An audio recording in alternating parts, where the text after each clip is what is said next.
Hey guys, welcome back to the Vid-Bits. I'm Brian. I'm hanging out here with you as your reigning, defending, undisputed Pac-Maniac champion, the Chomp champ, the Eastern champion of the United States champion as a whole, and the championship of the whole world is on my shoulders, guys. And I haven't even looked to see where he's at.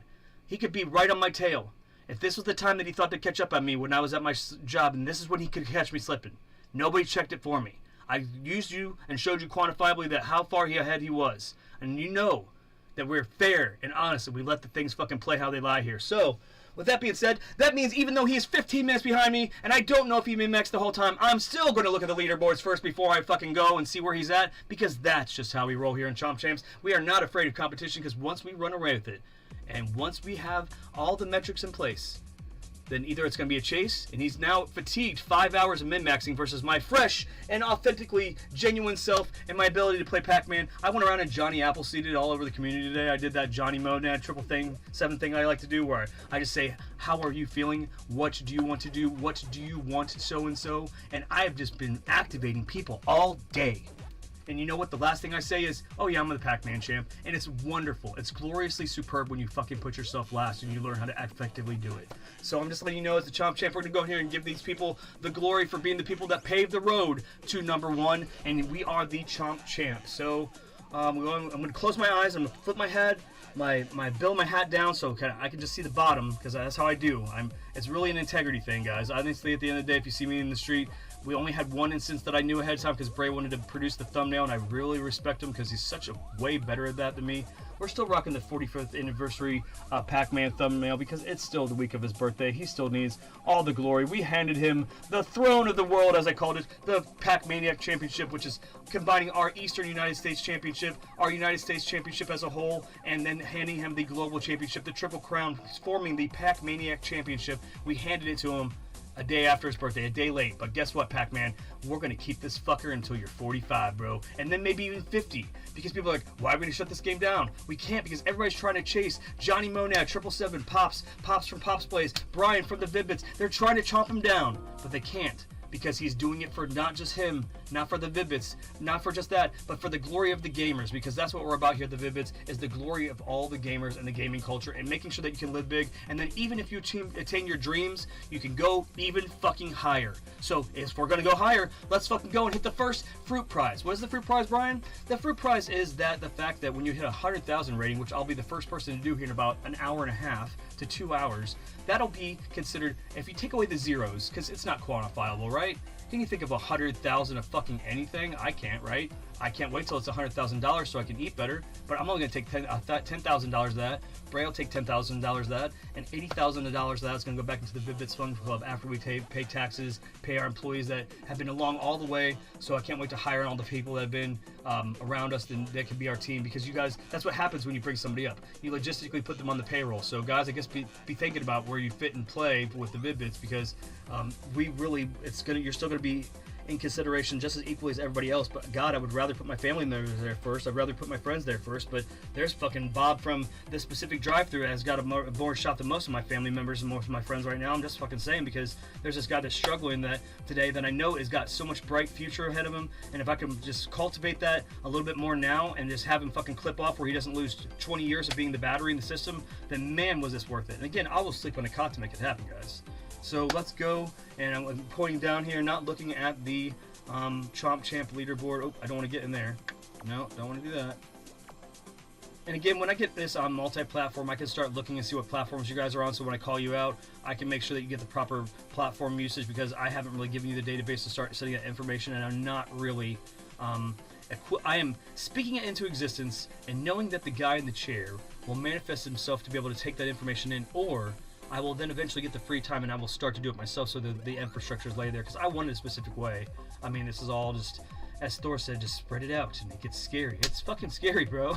Jesus Christ, if you're not like linked telepathically to anybody that's this part in the process, because me and Bray have been at this part now, we're like, okay, monetization happened, what's the next move? Well, the next move is expand, right? Expansion. So we're going into dual streaming services purpose and all that. We can get that purposed out here so that you'll see me and Bray be able to stream at the same time. So it's like you can now see, you'll be able to see footage from both perspectives when we can learn how to get an editor to put all that stuff together. That's all coming soon, guys. we're growing faster than we can see because we've decided to slot the priorities correctly. And again, giving our rival a little bit more time here. And if I look at the if I look at the stopwatch, it's about 5 minutes, so about one match, and I'm going to have just enough time to marry that up into taking us into our sponsor, which is water. Any water, have some. I'm going to have some right now. I'm going to look at the leaderboard. I'm going to call all the people up pretty quickly. I'm not going to do super crazy shit. I'm just going to call them all the way up from 20 to 1. I'm going to hit start, and we're going to see what happens. There's a chance that there's still a big gap, but I'm also trying to build suspense. Are you suspenseful yet? Because literally, he could be 6 minutes behind me. I did all the math. I know, it's stupid. Math is stupid, right? No, it's not. It's not. It's whatever you think about it. So let's go ahead and go in the tier here. I guess it's this button, and then I'm going to turn my hat bill this way so I can see globe. We'll see if I'm actuating that one button. You guys will know. You guys will know that are looking at the screen. I'm the one that doesn't know. So, all right. Another big sip of that water, and we're going to go on the leaderboard, go all the way up 20 to 1. No dilly-dally, shilly-shally in here today. We're going to go straight up. And as you can see, the ratings now start at 20,000. So we've now lost. So if anybody wants to say this game's not growing, well, the 19,000s and the 18,000s are no longer in the top 20 at all. So there's that. And I guess the spoiler is that he didn't take my lead, which is that's wonderful. Because he couldn't have. I did the math. I wasn't willing to give it to him blindly because I gave him so much chances. I gave him 100 steps, guys, and each step was 7 minutes. So that guy had plenty of time to hear me coming because we fought each other for several days. And again, if you want to see the battle coming up to the fact that when we took the championship, you have to go through the folder and the road to number 1. So number 20, though, in the conversation now, Daddy Mark, 288 and 4, and he's got 20,493 points. Guardian Fan Such, he's got 279 and 1 at number 19, and he's got 20,665 points. Number 18 is a new person. I've never seen this person, and they just jumped up, and this is why we do this. We're going to do this 2 times a day, and we're going to find the perfect interval to do it, and they're going to be about between 2 to 5 hours each one based on when I have to push to make sure I have people stop thinking that they can come after me. So number 18 is Stammy. He's got 298 and 3 and 20,708. Now, the only other thing I could think of, until we can actually chart these people ahead of here in all the other divisions, I am more excited to see how the bronze, silver, and gold divisions are moving than I am up here, because this fucking shit's boring except for like 3 or 4 people. So Stammy coming up here is awesome to see at the 298 and 3 metric with the 18th rank with 20,708. Then we got P-Man 454, which every fucking day, P-Man, I guess I get it. If this is not your whole life, that's cool. It's our whole life right now. We're the sportscaster for Chomp Champs, and we're repping Pac-Man hard, and we're trying to bring him up to new and amazing heights, which I did not know had to be part of the journey here for the Vid-Bits, because we did this series called Now First Impressions. If my first impression of the game was ass, we would not be here today. But I'm repping Pac-Man hard right after his 44th birthday, and everything is cosmically working out because everybody around me is a wonderful support system, and I want you to know that I think that you probably are awesome at this game, or you wouldn't name yourself P-Man. I don't know what that means, but maybe it's Pac-Man, and you're still stuck on that loss from the 298 and 1. Let me tell you, bub, like, people that are better men than you so far and are higher ranked win-loss than you have suffered fucking worse than this for probably the same reason that you did. If it was just because their shit wasn't disconnected, I'm sorry. It's because if your dog fucking peed on the rug and you said stop that and you realized you ran into the wall, I'm sorry. Or if that was an argument and that, or, I'm sorry, shit happens. Or if you min-maxed yourself into some coma and fell asleep, then that's the fucking 3 reasons why we had them. So shut the fuck up and get back on that horse, P-Man, or you're gonna bump off the top 20. So you got 298 and 1 and a rating of 21,381. Try Again, a new name to the top 20, and he just showed up within the last day or so. It's awesome. I love that name. They have a 16th place rank with a 350 and 6 win-loss record with a rating of 22,377. Then we have True Carnage coming in at 15 with a 327 and 1 win-loss record and a rating of 23,808. I say rating. I like to say points because literally what my new game is this is going to translate into points. So we'll say it's points now. We'll see if it happens. If the comments people have a problem with it, I'm really just forming this all on the fly. So, and I'm doing a lot more justice for all these gamers here than anybody else is on internet right now, unless they're doing it for themselves. That's what I'm saying, guys. Get your fucking socials up. And then make that way when I say True Carnage, somebody that's hearing me, that's just watching this as another show, can look up True Carnage, and you can start to have a fucking YouTube presence. You don't have to talk through your videos. Just wreck the goddamn halls, and then when it comes down to it, you'll have a whole thing that's database for you, and it shows that you are working your ass off to be number 1 in this game, because you obviously are with a 327 and 1. So I don't even know where I was. I apologize. I'm gonna say David Dow.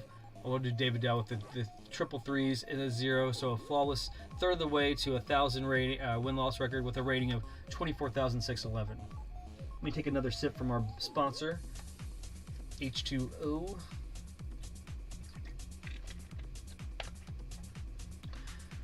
So Gamer 2012, I'm losing where I'm saying where I left last. So Gamer 2012 was the 13th ranker with 383 and 4 is his win-loss record.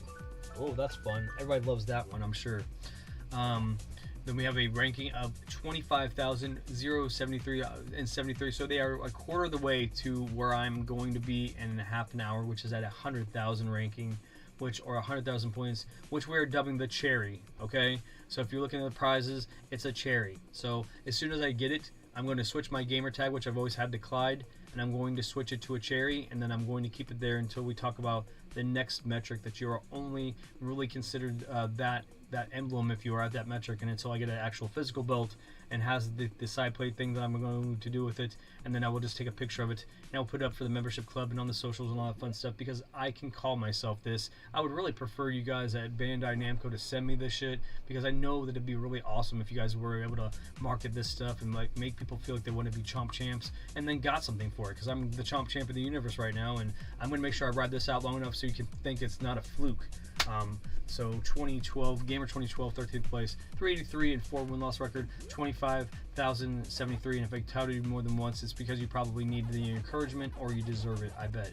Number 12, Lucifer Heaven at a perfect 356 and 0 win-loss with the 25,313 rating. We have number 11, just edged out the top 10, Yellow, with a win-loss of 377 and 1 and the rating of 26,645. Now your top 10 global Chomp champs. Number 10, Space, with a win-loss record of 383 and 0 and a rating of 27,754. Coming in at number 9 is Eve Branch with a win-loss record of 430 and 5 and a rating of 19,047. Number 8, Shiba Inu with a win-loss record of 536 and 11 and a rating of 33,136. We have a trio that's really close, guys. Number 7, and sorry Shiba Inu, you are bumped out of the splash screen. So if you are Shiba Inu, Eve Branch, or Space, you are pushed out of the splash screen. If you want to be up here, you need to work hard to be in the top 7, like Shanimal, number 7, with a win-loss record of 487 and 2 and a rating of 33,451. Look how close they are, though. So this could be a good little trio there. So number 6, Mothership, with a 488 and 2 win-loss record and a score of 33,797. So they literally are like 8th place is 4 games. They're both 4 games apart. So it's really interesting there. Number 5, your top 5 Chomp champs of the global division. Number 5, Mr. Socrates 1988 with a 489 and 0 flawless win-loss record, the second highest in the second highest in the top 20, or really in general on the global leaderboard, with a rating of 36,130. Number 4, AV Ghidorah Sada 007 with a 676 win-loss record and a rating of 47,371. Number 3, your former United States champion of the Western Division, Kofi YT, and they were also the champion of the United States before we dethroned them, with a perfect win-loss record of 829 and 0 and a rating of 61,686, only being the 3rd person to hit the 60,000 point metric. Number 2, your former global champion, MintDaddyPig. We do not know their country of origin, so they're just somewhere else in the globe that's not the United States. They have a win-loss record of an impressive, only second person to crest 1,000. Actually, only second person to crest 900, 1,000, 1,100, 1,200, and now 1,300. But they were behind us when they did that. They were ahead with 1,200, but we eclipsed them in the 1,200 range to be the first to hit 1,300.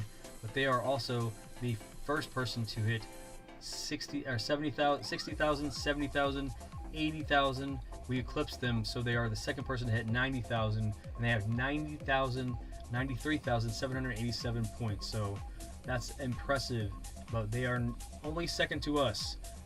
You guys, the Vid-Bits Fun Club, all of us, the Vid-Bits, are on top of this game on Sony PlayStation. We are wrecking it as the top Sony PlayStation player. So we're on top of it on the PlayStation platform. We are on top of it on the Xbox platform. Not as an Xbox, but everything that you can see. So PlayStation, Xbox, Steam, and Nintendo Switch. If you were to load this in and see who the #1 Chomp champ is across all 4 of those platforms, any type that you could get Pac-Man Mega Tunnel Battle Chomp champs from our good friends at Bandai Namco Entertainment, which we are actively pursuing a sponsorship with, but have been so far not contacted. But we are the Chomp champ.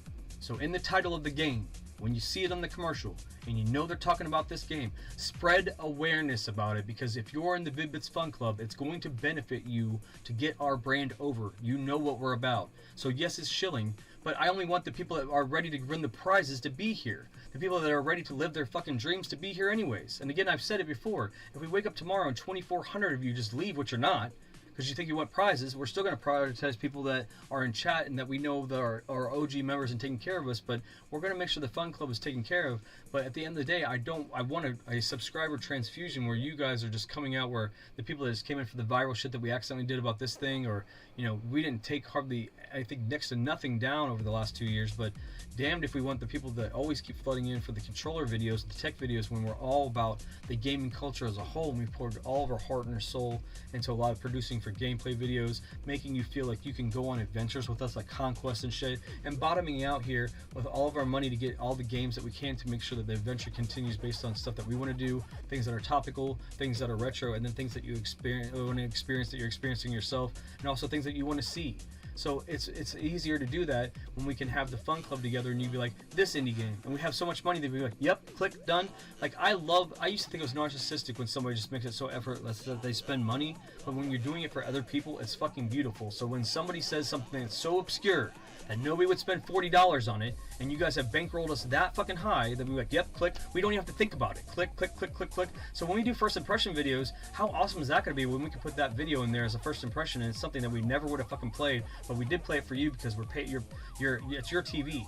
You know what I mean? We're helping create this for you guys, and it'll create a unique experience where maybe we're putting a sense of uncomfortability or vulnerability. Oh my God. I am right now, because I gave that dude 5 hours to do things and I still live my normal life. Which, by the way, I'm now waiting for my job situation to settle the stream there, because we are in a disagreement about me living my dream out as being the Pac champion, but I digress. I mean, what happens when you say that you're going to live your dream and somebody's like, but just know that you could always have this shit job? I'm like, okay, let me see, shit job or dream? I don't fucking know. Like, I don't know, man. So at this point, I picked dream because I would have regrets for the rest of my fucking life.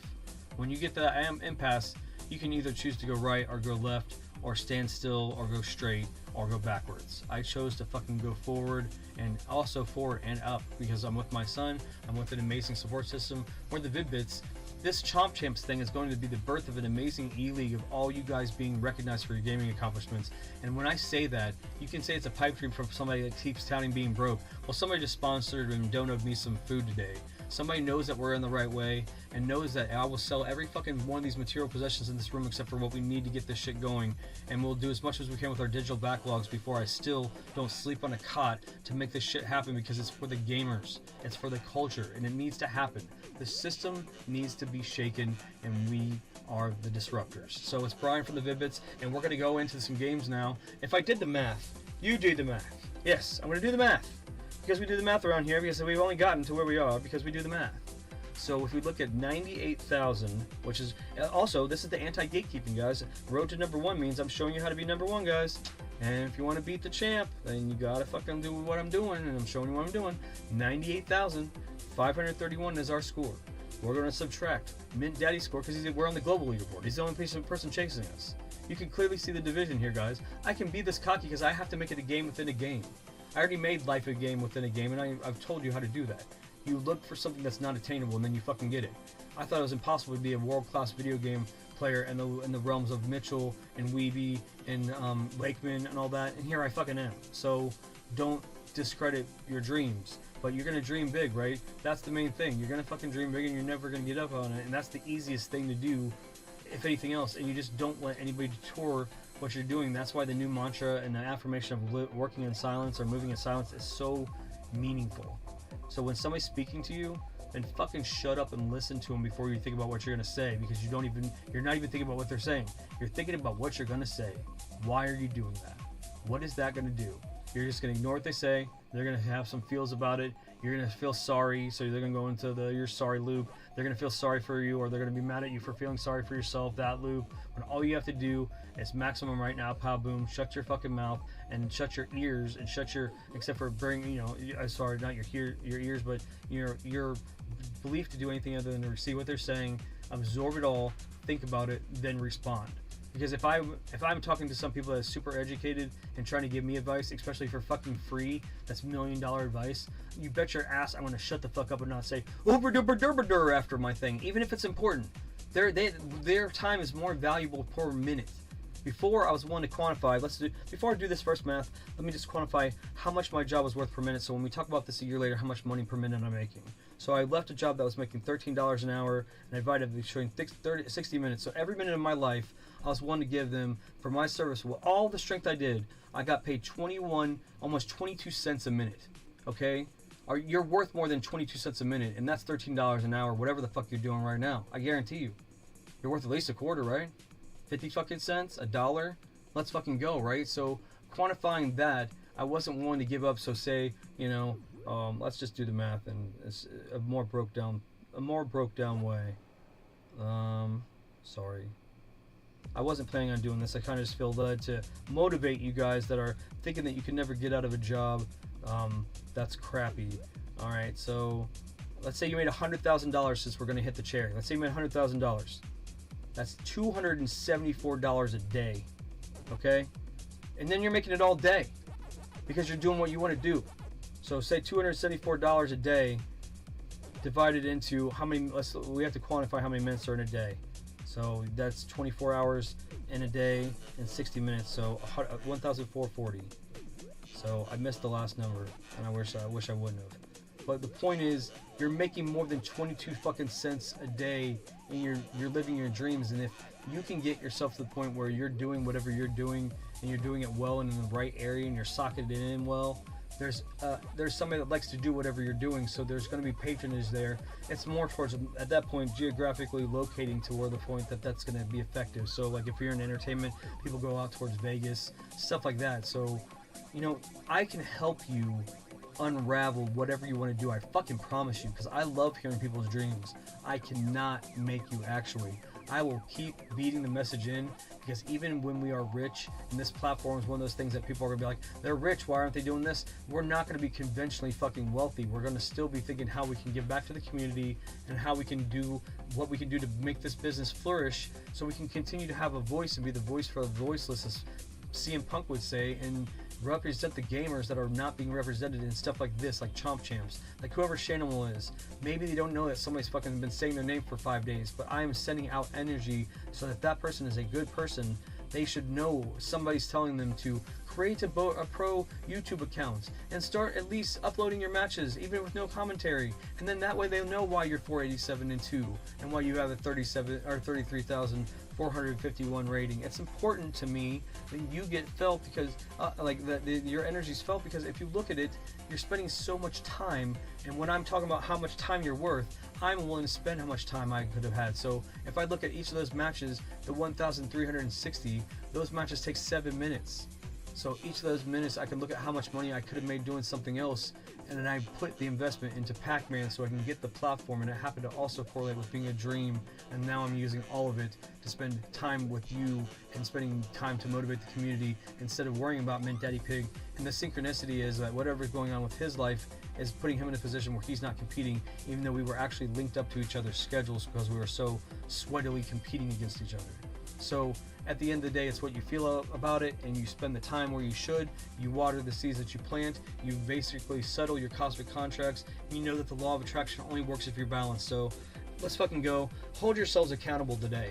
That's the new lesson. Today, find something that you're not fucking holding yourself accountable for, and hold yourself accountable. And just tomorrow, just say, stop bullshitting myself. let's fucking go. All right. I'm gonna take another sip of water. I'm gonna listen to a tasty jam, and I'm going to be right back after about 5 minutes and go right into this shit, guys. Let's fucking go. We have a good. Let's go ahead and do that math. I'm sorry.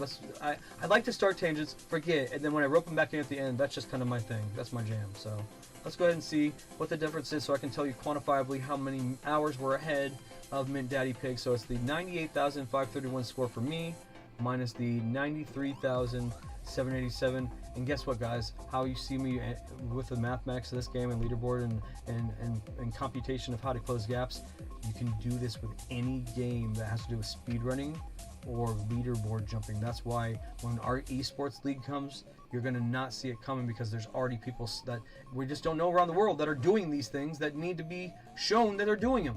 So when I say that we're going to create a video game Olympics, the events will already meet themselves, because some of the metrics of those individual leaderboards are not the same quantity as Pac-Man. Some of them are puzzlers, some of them are light gun shooters, some of them are I don't give a shit game shows. We will compartmentalize and give everybody their shine that loves those things, because when you love your own thing at life and you fucking let somebody bully you out of it, and this is where I segue into Jinko Jeans. Jinko, Judge None Step 1, we are actively, openly, publicly appealing for a sponsorship, because I've talked to so many people within the community, and I have personally repped them now, in my age now, but I also repped them as a child in the same city, and the people that saw me then, and they see me now, and I did stop wearing them for an 18-year gap, because I just didn't believe in myself enough to just want to be who I wanted to be. I judged myself too harshly, but you know, like you say, Judge None Step 1. I think that culture and the skate park culture and stuff, I see kids all the time, and I think that we could really get a good groundswell of some community outreach there. I know that they're a little pricey, but my whole public appeal with that is how they fucking last. I mean, they last like a beast.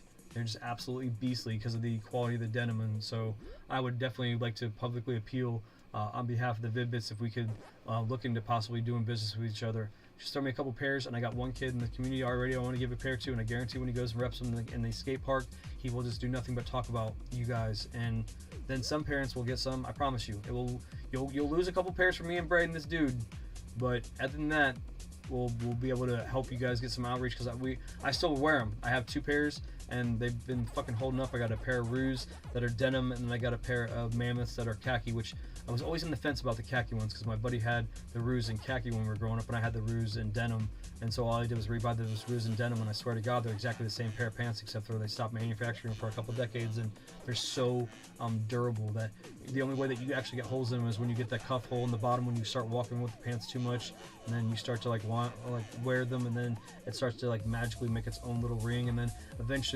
okay, I can't walk with the cuff and this giant fucking ring hanging out, so you just give in and fucking cut it so it doesn't make the bottom of the denim not clean. Yep, I know all about it, and people that are actually in the culture would be able to relate to that, because when somebody talks to me about that, they're like, was that a natural or was that a cut? Because they'll know when they look at your pants if you're lying. And that's something that only the people that were encapsulated in that time period knew, and I think that's pretty cool. So that's not a public commercial, that's a public plea for you guys to look at any of our content and think whether or not we're a good fit for your brand, but I can talk to you specifically. And when we finally lock down a business meeting, we will send you a public professional sponsorship plea. Just so everybody knows, it's full disclosure. Finishing up the 3 around, we're finishing up round 4, so I'm going to go ahead and call this out. This math is 4,744 is the difference. So you take 4,744 and you divide it by the maximum amount of points that you can get for winning a match, which is 75, and it brings you down to 63.25 wins. So we'll go ahead and say 64 wins is needed to defeat us right now. So I can tell you by his playstyle that he does not get dubs every single time. It's close, but he does like we do, and he kind of mess up sometimes. So 63 and a quarter, so we'll say 64. So you say that 64 is the number. You can do 12 games in an hour, or you can do 6 games in a half hour. So it's easier to do hours. So I'm just going to say 12. So you divide 64 by 12, and then that means we are 5 hours and 22 minutes ahead. Yep, nobody else is probably looking at this like that. That's the reason why Michael Woodley is one of the most amazing men in the world, and he taught me that everything is math. And because of math, we are your Pac-Man champion. And all of the Vid-Bits people brought me here. And again, the Eastern United States local division, the United States division in general, the global champion, the triple pack, and then with the most money in the game so far, because I bought everything in the eShop, we're encroaching up $250,000 on pack coins. So we have a $1 million pack belt, which will make that 2. So that's 4 championships. But when you combine the global, the Eastern, and the United States championships together, that's another one because it's a triple crown. So now we have 5 titles, folks. Yep, 5. And if you can dispute me, I'm sorry, but I'm a wrestling fan and a promoter at heart. So yep, you're gonna see me one day with a picture with 5 belts so far. The title for the most money, because I'm ahead of you that far.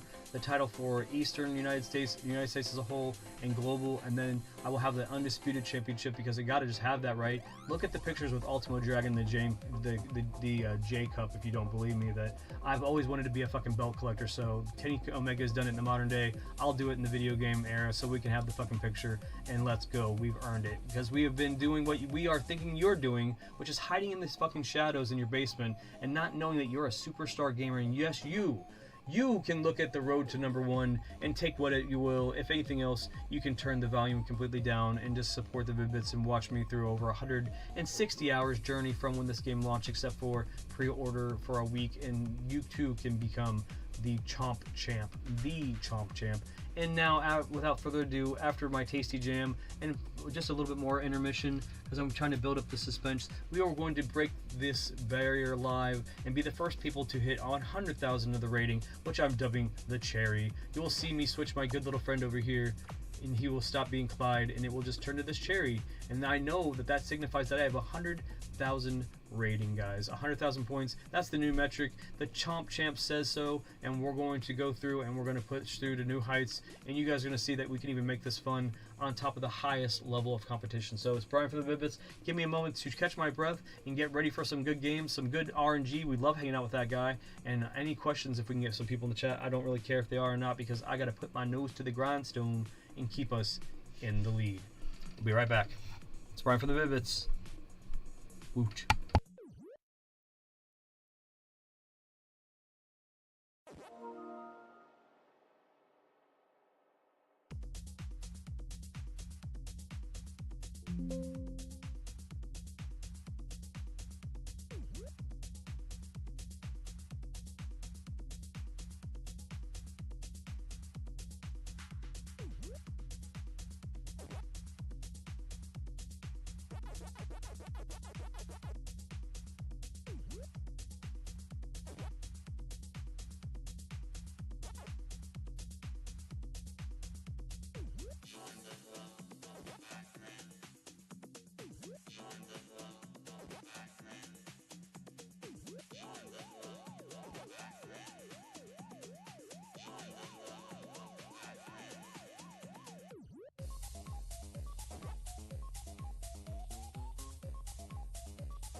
Alright, fellas, let's fucking go. So, we, again, are going for 100,000 in the rating. I think that's amazing that this metric is being hit as soon as it is, because I thought, again, it was something that was going to happen way before I got here, or some Pac-maniac that was out there that got the pre-order bonus or whatever was going to be the one that did it. So, anybody that's watching us do it now, you are blessed to see it live now, and we do not whore ourselves out on any of the socials, so the people that are supposed to see it are the people that are seeing it now.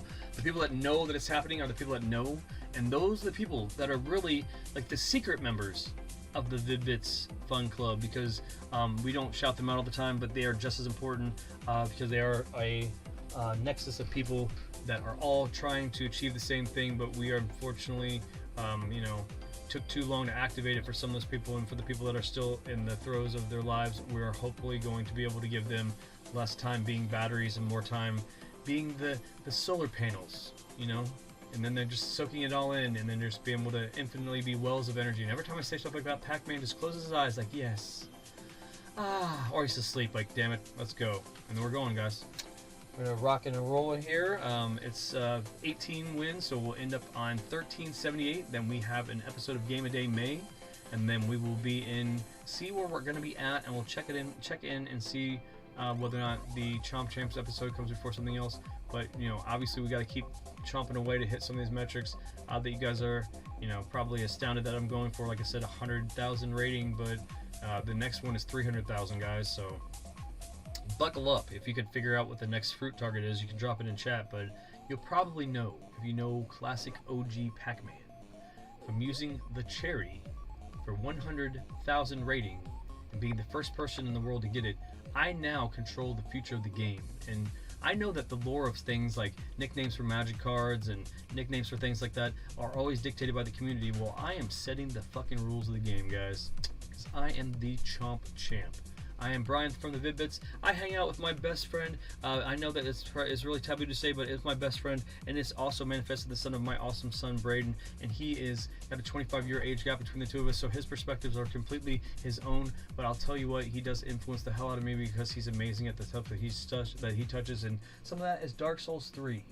He just finished Dark Souls 3's DLC, which is one half of his conquest, which will end in the end of the DLC for Elden Ring, which he will be starting Elden Ring now shortly because he just wrapped up the DLC for Dark Souls 3. So hopefully you'll look forward to watching him try to show you the momentum that can be carried in from the beginning of trying to think that you want to play some Souls games to get ready for the Elden Ring DLC because you've been dormant, but somebody that's just like, no, I need to do it, and then he just started doing it that day, but now he's going to naturally pace it from when he started, which he did not. He was doing this conquest until I laid it before him that that's what he was doing.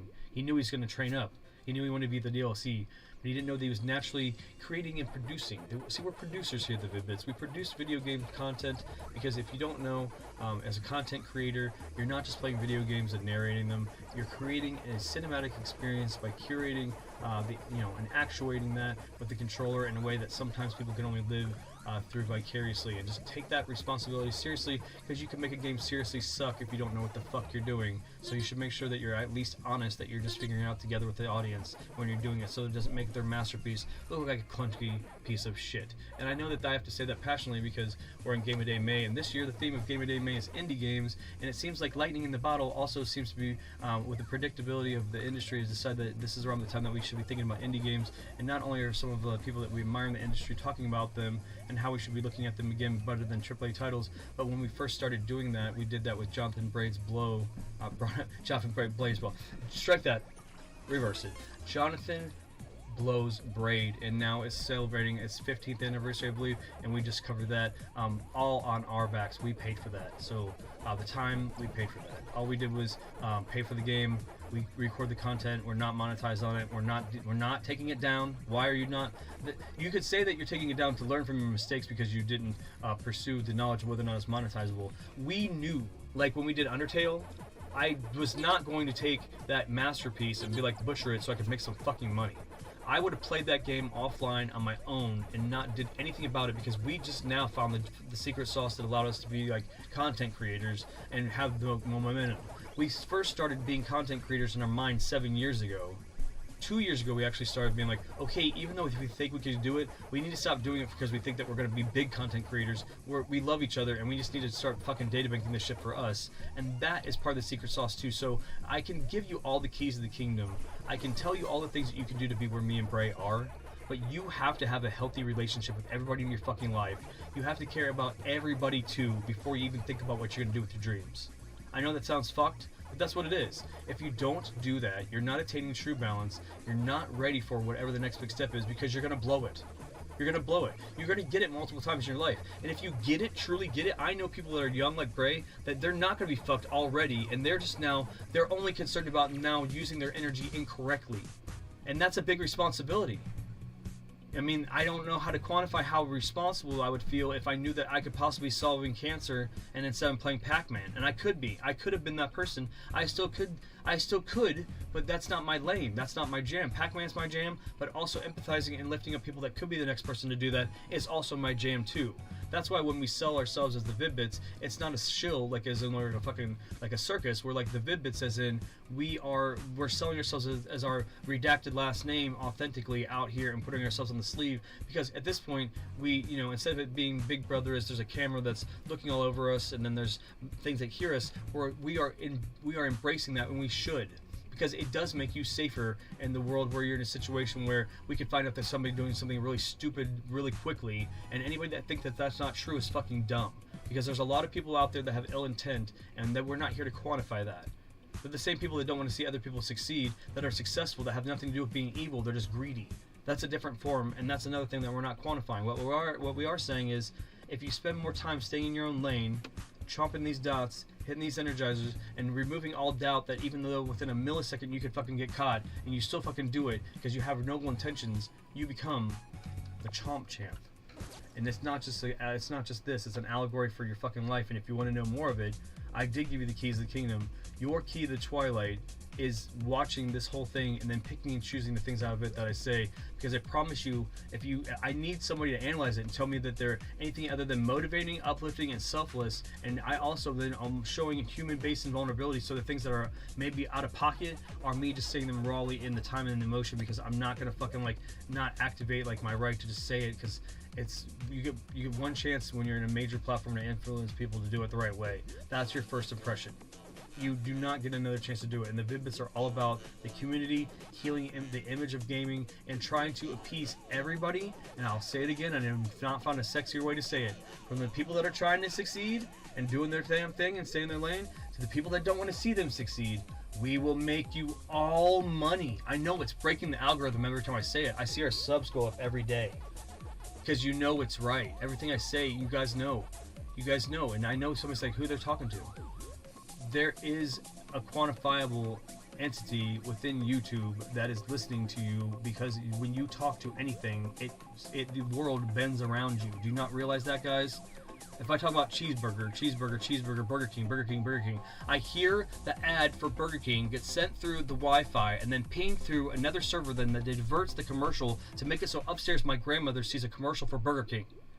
So you are affecting the world around you. So when we tell you that we're trying to have responsible branding and we can make money that way, and we fucking are branded with water so you can do any, and then we're also trying to network with other people that have a pure intention and you can do it too, and then the uptake of all this positive motivation will be the new way to make money. So then we're going to heal and dampen these people that have some sort of horrible fucking perspective about why you cannot be able to live your dream too and just stay in your own lane. And if they want to say overpopulation, there's plenty of people that are homosexual that want to have children and are not allowed to for some stupid reason, because where they are geographically locked, they're not allowed to have them because they're homosexual, and that's just fucking stupid. I mean, we do not consider that creationism, there's a certain sect of it that created homosexual tendencies or multilateral ambiguous sexual tendencies to like curb overpopulation so that those people could also be parents. Did we ever think about that? That conversation is not brought up. But that's the way it is. That's what kind of things that you have to deal with if you want to get in bed with us sponsorship-wise. We do not go out and tout these things, but we want you to know that we are all for everybody. That's the main message here. We don't want to harm anybody. Harm none, right? But finding a way to quantify that is so hard nowadays, because if you try to teach somebody and offend them, and you try to teach them in any way where you're trying to get them growing, then you are offending them to the point where they fucking take it as an attack, and then they just stop interacting with you, so they're not willing to learn, so they're staying stagnant, and they're procrastinating to the point where they're not doing anything with their life. I'm sick of seeing it with the youth, and I'm sick of seeing it with the people that think that they're about to die. I've seen it too much. So when you want to raise our platform up as the Vid-Bits, I will be chilled and dial it in on this, but just know I'm for everybody. And I know that seems weird that you're for the people that are having negative intent too, but those people also make the world go around in balance. The world can't exist if every single person is extreme good, because nobody would be motivated to be better. We'd all be complacent. I don't know if that makes sense to you, but it does to me. I'm going to move in silence for the rest of this match because that was pretty deep. I love you guys, man. We're just trying to get there. We're getting there. We're getting there, man. We just have to trust the process. I was starving, and Cindy sent me $100 worth of groceries today, guys. She's not a Fun Club member. She just know I needed the money because she knows that things are changing, and I needed support right now while it's happening. That is trusting the process too, guys. I love you.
Hey William, what's going on, bud? How you doing, man? Good to see you. William Grieve in the chat. William is the one that helped us with not knowing that our dono wasn't turned on, and we really were in some situations where it would have been possible, but we didn't know. So thank you to William for doing that, because it would have been horrible to know how long that would have been if we didn't figure that out. William, we're doing great. We're just trying to move along and stay in our lane. We're about to hit 100,000 rating as the first person to do it. So pretty excited about that. There's so many new metrics and heights to be able to reach in this game. Obviously the first person to half a person to 1 million points, which is rating or whatever. So even being the first person in the world, I can make sure that we cement the Vid-Bits as the first person to do so many things. And I'm just gonna, again, Johnny Appleseed our name into the leaderboards of so many sub-leaderboards and subsets until it's sick. So if I begin to quantify it, and I'm doing it because I guess I'll say it one time. So this is the time that you're going to hear the disclaimer. When you hear me sound like I'm arrogant about all the championships, they will literally be manifested into physical form eventually. I know enough people in the wrestling industry that will get giddy about knowing that their buddy needs this, and then we'll make it happen. So right now we have the Eastern United States Championship, that's 1. We have the United States Championship as a whole, that's 2. We have the Global Championship, that's 3. The 3 of them together, when you are uniting championships from different divisions, when you at least have 3 championships, you can call it a triple crown. And most of the time, a company will then retire those 3 belts together, but then they'll make a new belt, and then the heel will usually take and keep that belt too, so he has another one to carry. So that would be 4. I'm calling that one specifically the Pac-Man, the Pac-Man Championship or the Pac-Maniac Championship. It's going to be like a WWE title where you can replace the side plates, and so the side plate's going to be replaced with what the big metrics are. So 100,000, right? That's cherry. So the cherry's going to go on the side plate. So that's the thing, right? So anybody that's copying this idea, I'm just now trying to get it working, and it's already like you're just totally ripping me off. So I just don't even give a shit. I'm going to get a legal team on it. I got people for that too. So I'm just trying not to be cocky about it. But this is that's the big belt, so that's the 4th belt. And then I thought, man, how could I make this more gaudy? Because I want to be like a belt collector like Ultimo Dragon, or I want to be like Kenny Omega. So how can you be gaudy? I'm like, oh my god, like the $1 Million Championship. Well, the $1 Million Championship is what it is. Because I'm going to try to get, a million coins, and when I get 1 million coins, I'll have a $1 Million Man belt made like that, because I bought everything in the eShop, and those coins are used for nothing now. So now they spent, I won't even count the 95,000 coins I had to spend. I almost have a 250,000 pack coins. So when I get 1 million of those, I'll get this $1 Million Championship. And so we'll literally now have 5 titles. And the only other thing I could do is find a way if I could switch divisions and then start putting our name up there on alt accounts to take those belts too. And I'm going to. I'm going to. That's the bigger picture. I'm playing Pac-Man professionally right now, guys, as my dream job, and I'm doing the Vid-Bits full-time as my real job, which is a dream job. So, and when you talk about stacking dreams on dreams, when your dream job is that you play Pac-Man, and your other dream job that you play video games professionally with your son, and you're the most real and honest father-son duo out here doing it with just not doing it for them. I mean, I'm not disrespecting the father-sons that are doing it for the money, because you may be getting yourselves out of a bad situation. That's when we do the shit we do and get things running, and you duos will be pulled out of the woodwork, pulled out of the trailer parks, pulled even out of like the upper society places where you're like it's not kept for you to do that. You should be doing bigger things with your life because you're rich and you're like entitled, but you really love fucking Tekken and you like playing it with your fucking cousin, and you still can come out as a Tekken cousin duo and compete. That's the type of mentality and shit. If we change the mentality about what we think esports is, that's why I'm saying we have an esports league at the Vid-Bits. When you're jumping on the Vid-Bits, you're helping support the Vid-Bits esports league, which goes into the 80% that's the Vid-Bits. That's not the 20% that goes to me and Bray. We have to be paid. We were to take next to nothing, and I've been consulted by multiple sources that say that we should take 10%. So the two of us together, 10% and 10%. The chief gets taken care of by both of us, as he doesn't get a cut. He gets a cut all the time, so he's the dash in the Vid-Bits, if you didn't know. So when we get those 10% each, and that's the 20%, the other 80% goes toward, and the reason why I talk, it's important for me to be transparent, right? So people are like, why do you keep talking about money? So you know that 80%, so say, let me give you an example, it has to be quantifiable. If I got $100,000 tomorrow from some sponsorship, after taxes, we're looking at everything, then we're taking the after taxes money, and we're taking 20% of it from me and Bray. Then obviously when we get paid enough, we have to pay our own taxes, so we're not going to double tax ourselves within an already double tax society, obviously. So then we're going to pay our own taxes. The other 80% is going to go towards paying for the company to stay sustained and upkept and with the newest shit that we need. But everything else is going towards you guys. Philanthropy, all the things that you want to do, all the things that you think that you want to do. You know, us as a community raising awareness to the things that as the community wants to do, and then voting on how to help everybody equally. I know that sounds weird, but it's not like a thing that when you're in the Vid-Bits Fun Club, then if we get $200,000 and 800 members, then you get a cut of that. No, it's like we as a community say, hey, we've been hanging out together for so long, and we'll know the order that you guys are jumping into, but we're not going to give you a fucking number. You as a community will know who you're hanging out with all the time, and we'll know who we have the feels with, and we'll all be able to kind of figure out where the money needs to go first to help people start to live their dreams. And then when they're doing it too, then they'll be able to also fill in the holes and help the people that are next in line. It's almost like a hopper that you're getting in because you're invested in yourself, but you're also only getting attention for the money and the consideration from the club because you're really busting your ass to try to be the best you can be. We're not here for crybabies. No fucking crybabies allowed, dudes, in the fun club. We don't have time for that shit. You can just not click onto our shit and be involved with some of the stuff that we're doing when you're feeling like that. And the Discord is where you can dump the trauma dump, not in chat, because people are not going to handle it. We're just all about good vibes. So I'm going to go ahead and finish this round, and then we'll catch up in chat.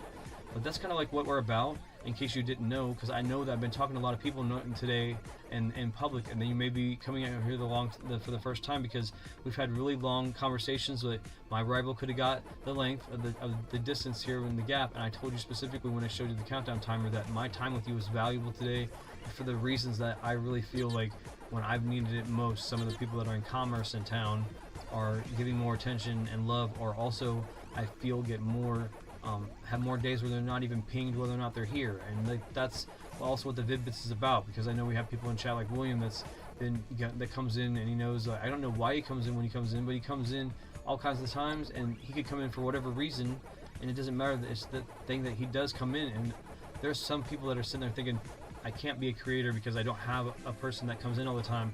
It takes time. There's times that you push the button and you stream live and nothing fucking happens for the whole time. And you're like, oh, and then you put it up, and then you're like, yep, viewed by nobody, and you're like, oh, and that's just your doubt. You know, you're gonna have to fall a couple times. You're gonna have to realize also that you're not doing it for that number to rise and fall. You're doing it for the peace. And when you really let all that shit go, and you like become untethered with the process, and you just like flow with the stream, then you will literally create some of the best pieces of your life. Like I did that Brave piece yesterday, knowing that I didn't, even if I could have got money for it, if I was financially in the situation where I wasn't willing to accept it right now because I want to eat so bad, I would literally take and give Jonathan Blow back that money or co-op the monetization on that video, because it's not my ability to feel that way that created that moment. It was the fact that I played their game and I actuated it in a way, and I also am personally connected to the way that they were looking for as people that were painting with pixels. So I'm going to go ahead and take another moment to catch up with chat. William Grieve, actually crazy, you'd be #1 in the world. Yeah, that's awesome. And then Dogged Son says baby game. Even my son is not playing this game. Bro, you talking so much, that's why no one else wants to watch you. My ears fucking hurt. Nah, I can't resist this, dog. I'm leaving. That's cool. That's cool, man. We're not for you. I'm not worried about it. You know, at the end of the day, you're a person that feels the way that you do about that, and you want to say that, and you're entitled to feel that way, you know?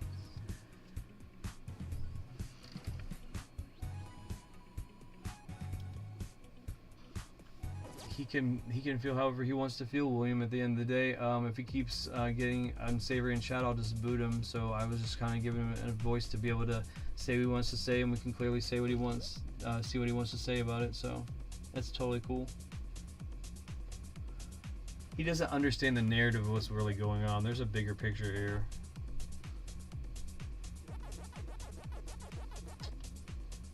I'll be right back.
Buddy, Dodge, I've looked at your content.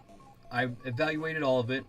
I couldn't like any of it because you're either using illegal emulators to do your shit, or you're doing some shit that's just about to lie about the community, like saying that you're playing a game that just came out on the Switch, but you're actually playing it on GameCube. So I actually withheld some time as becoming I'm the world record holder of a game. It doesn't matter what the fucking game is. I love Pac-Man. I'm passionate about it because I'm appealing for a corporate sponsorship right now through Bandai Namco Entertainment, and I have that filed. So you can do whatever you want. But me and my son have generated over 1 million views in 2 years, and actually I've been active for 16 months. So when you want a lesson of how to create content, I'm also teaching that for free with my fucking shit as my platform. So before you do that type of shit, just realize that my community will flame you for it, and I'm staying in my own lane, so you don't have to watch the Vid-Bits. Just click off, bud. But I'm going to say something. If you keep being unsavory in chat, it's just done for you. But I've watched every video you put on your shit. I just looked at it all. I downvoted every fucking one of them because of what you're doing. You're trying to make stupid shit. Stay in your own lane. Create good shit. You're probably a good gamer. Katana Zero is a good game. You probably can make good shit about it. So if you want to know why I'm passionate, it's because I'm trying to motivate people to do the shit that's the right way. Not trying to make money because you're trying to fucking get people angry about shit. So good job. You made me angry for the first time I've been in like 18 days, and I've been on top of the world. So that's not going to fly here. I just fucking talked about it. I'm trying to lay the land for the new people. I've been making a bunch of connections and networking all over. Do you do that for your brand? Do you network around town? So shut your mouth and fucking get out of here if you're going to be like that. Yeah. You don't need anything. It's fine. I'll go ahead and let me mod him out. Hold on one moment, please, because we have had to kick the first person. He now lives in infamy. His name is Dodge Jen, and that's the other time anybody's gonna hear about him because he has 4 subscribers, and I just made sure to download all of this stuff because he's showing you how to get illegal games on emulator. He's lying about the form of his content, so you know he has no integrity as a creator. He's gonna tell you that he's playing a game on Switch and he's playing on his phone, that kind of shit. So it's whatever.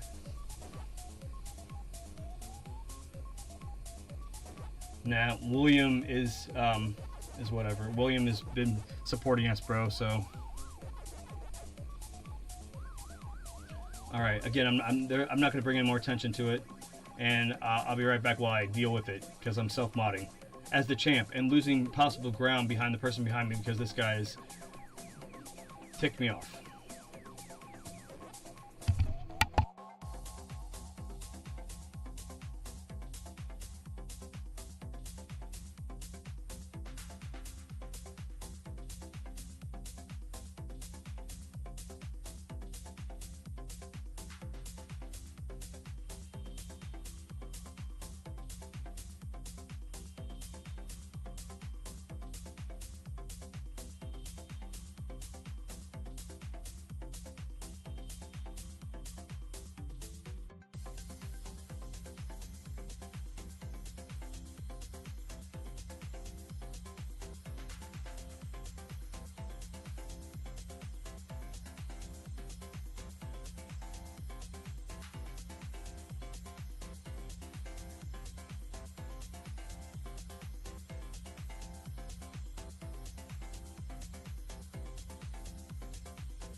I'll tell you, I've had a moment to calm down. I'm under a lot more pressure than this person realizes, and I've unfortunately had one more conversation like that. I had the conversation earlier that was saying that we just won't tolerate that.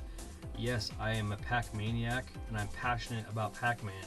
I'm passionate more about fleshing out the potential to change how people are perceived as creators and give people opportunity through when I become able to do that, and then make it all so it's all the people that have been supporting us, and William has been supporting us. And so when somebody's coming in as a small creator and they are so negative like that, that I'm willing to take, and they know the min-max difference of what I've been as an esports type caster, which is we're crazy like this. That's the gimmick for this show. That's not how all of our shit is. So he doesn't even know the scope of it. But I know that he's got 4 videos over the. It looked like he's been active since 2023. So I clocked him, since he wants to come in here and read me. I clocked him as a creator, and then I called him out on it, and so he's mad about it. And it's fine, because dude, if I didn't offend you, then you won't think about maybe you want to hone in on your zone and you want to find your lane, and you can.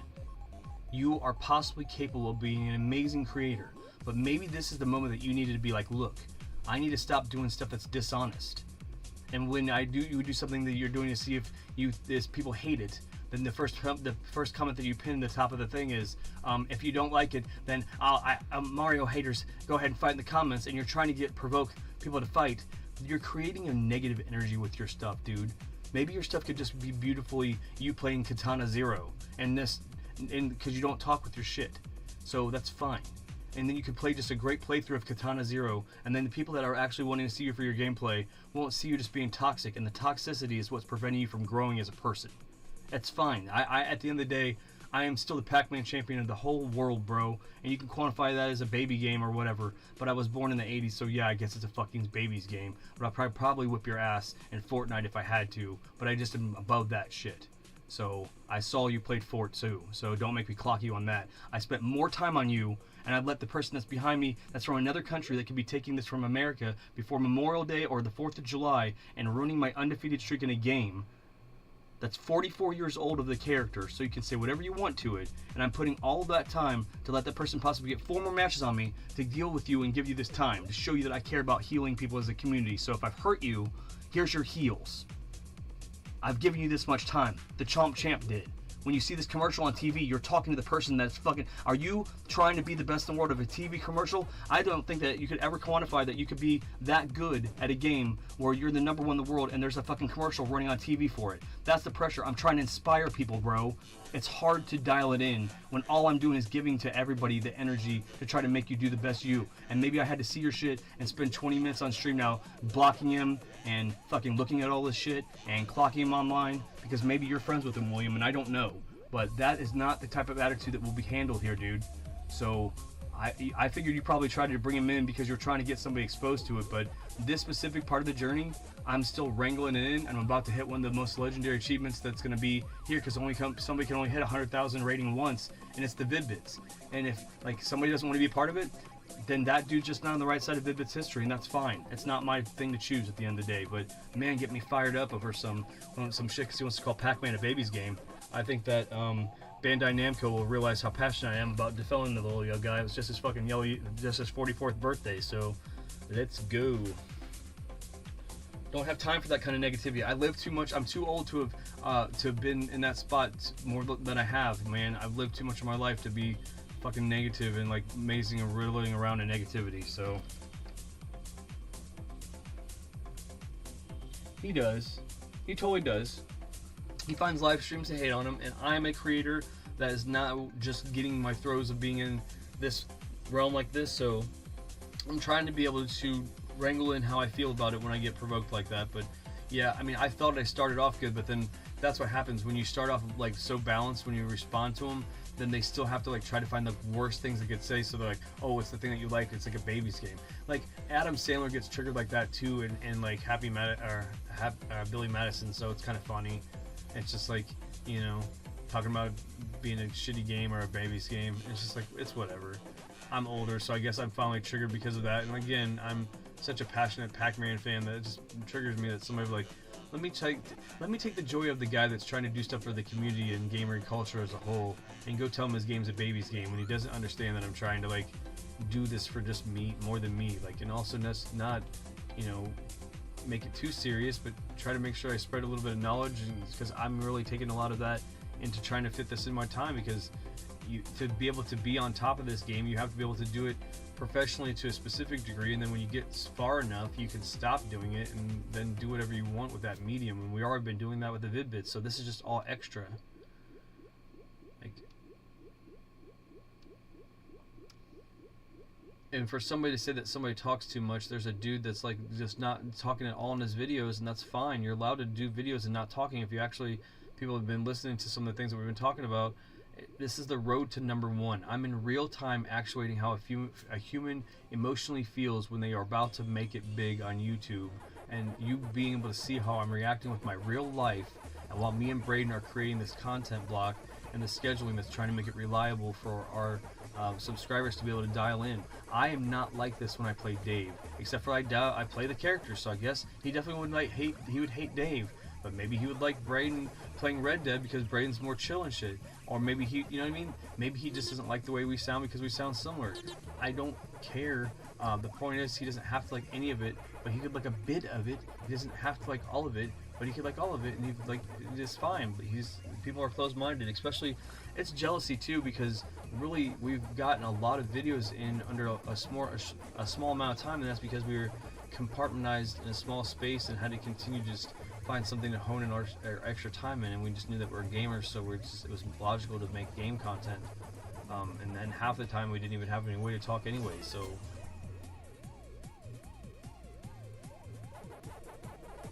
I'll never understand why somebody else is trying to ruin somebody else's time. He could have said, hey, you have almost almost 900 videos and over a million views in about 2 years time, and you got almost a viral video with over 100K views in a year's time. Like, what's the secret to your success? And I'd be like, dude, just keep going. And instead it was just like, hey, your game's a baby game, and then he wants to get mad. So of course he can be young. That's why I don't know. That's why we're not for kids. We're not also going to help. We're helping you with the good advice that you need to hear. It doesn't help to be in your life surrounded by a bunch of people that tell you what you want to hear all the time, because it took me 43 years to find what I actually needed to do because of that. So if the lesson is that he's upset, then I'm sorry. As an influencer, I'm going to be in that position where I'm going to have to deal with the repercussions of that. But I really hope that, you know, the whole thing is motivating him to make more than the type of content he's making, or if he makes that content, be more transparent about it. If I'm making a video, it's speaking about Paper Mario, I don't play it on Dolphin and then have it saying that it's the new one for Switch, and then like not be transparent that it's the old version of the game that just came out for Switch is how you titled that. And then that's transparency, and because when it shows the game controller on the way that it does on the screen, people know that you're lying, and then they're going to call you out on it. So unless you're doing that for that reason, which I don't know why you do that, that's not a good way to start your brand. That's, again, more advice than I would normally give somebody, but I'm giving it to you. And then like the content itself, you're allowed to have opinions. You're allowed to not like the game. That's fine. Are you the type of person that wants to not like the game on purpose and then write a provocative thought in the top of the pin the comments and then make people mad? Then that's the type of person you are. I don't know why you would do that. That's the type of person. So that's the second thing. But then I saw the Katana Zero thing, and then you're just doing good gameplay. So you have some stuff that works, so you just dial in what works well. So maybe just the good gameplay and staying in your lane by just focusing on, like, every day I try to get a couple good levels and just fucking bust my ass and try to have some sweet gameplay. And then you just start recording that, and then you build off the next game that you want to start that's not the same, and it's maybe a little bit different. And you build off of that, and that's how you would be a better creator than you're putting so much negativity out there, and it's making it so that you're not, you know, having the spark of moving more than 4 videos on there since last year, 2023. So again, I spent the time to look at that stuff because it's transparent. You want to look at me and say, hey, number one, hey, Chomp Champ from Pac-Man Megatunnel Battle Chomp Champ, the Chomp Champ, you know, you're playing a baby's game. So it's whatever. It's inspiring a lot of people when I actually meet them in real life, and I don't talk about the Pac-Man shit until after they tell me what they're going through in their life. So you can say what you want, dude. It's cool. Again, I'm sorry if you feel a certain way, but if I didn't offend you, then you weren't going to move in your life and grow and make forward. And as a content creator that's successful, I know that I can actually make people pay money for some of the advice that's made it. So a lot of people have said we're unsuccessful on the way up. So I'm sorry that you don't like Pac-Man. But if you'd like to enjoy some Red Dead Redemption, we have that. Dark Souls 3, all the way through the DLC, we have that. Bray's going to be playing Elden Ring, we have that. Plants vs. Zombies, we have that. I do arcade stuff. Dave the Diver, we do zombie stuff. We do Castle Crashers, speedruns, and all that shit. So there's so much more on this channel than just a couple of videos of one thing. There's 860 videos, so you can say whatever you want. But Bray balances me out, man, so maybe you'll like his shit more. Or maybe when we're together and he says that shit, you say that shit in chat, then Braden will be like, yup. And then he will not be happy about it because he'll probably wonder where you're coming from to just be negative when you could just like chill and just realize sometimes are just a tangent. And there's a lot of times that I go crazy talking, and then it's just because I want to make sure that my message is heard, because I'm also just like under a lot of pressure in my real life, and this is the way I stay awake when nobody's here or I am counseling myself. And I'm sorry that I can't second screen some other thing that I normally would, because then you'd hear the voice of that or the sound of that movie, and then we would get demonetized. So I'm sorry that you don't understand that, and again, I spent way more time on it than I would normally, so hopefully there's something to be learned there, and you can unpack that however you want.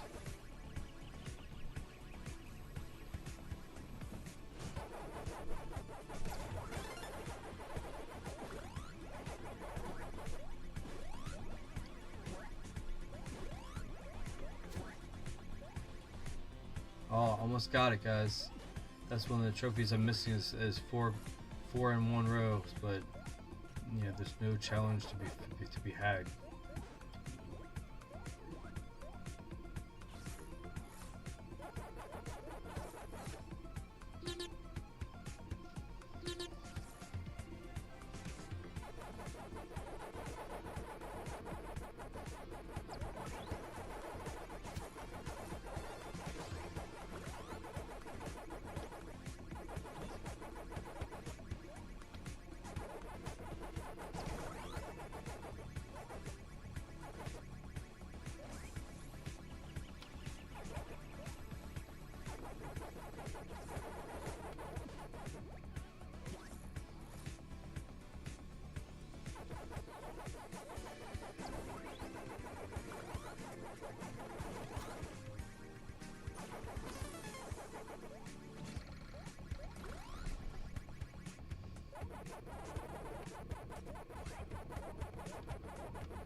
William, look at this. If you're still watching, William, like this is another thing. There's like a trophy, right?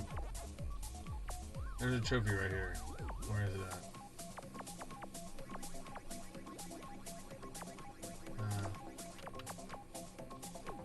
I don't know how to get to it because I didn't even look at them.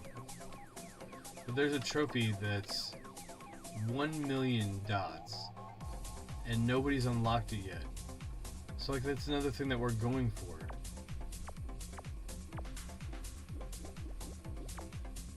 We, you know, there's certain things that this dude doesn't get that I'm talking to keep myself hyped because I'll be the first person to do it for our brand. Like he doesn't get this as also like a sell for our brand, so people know how passionate we are about stuff, so we can like get going. Like it's just hard for me when people that are just coming in that aren't used to it. Just don't. I get that there's some certain people that aren't going to get on board with it, but I guess it'll be better when there's other people like Skippy and you know people in there to help sell them on everything.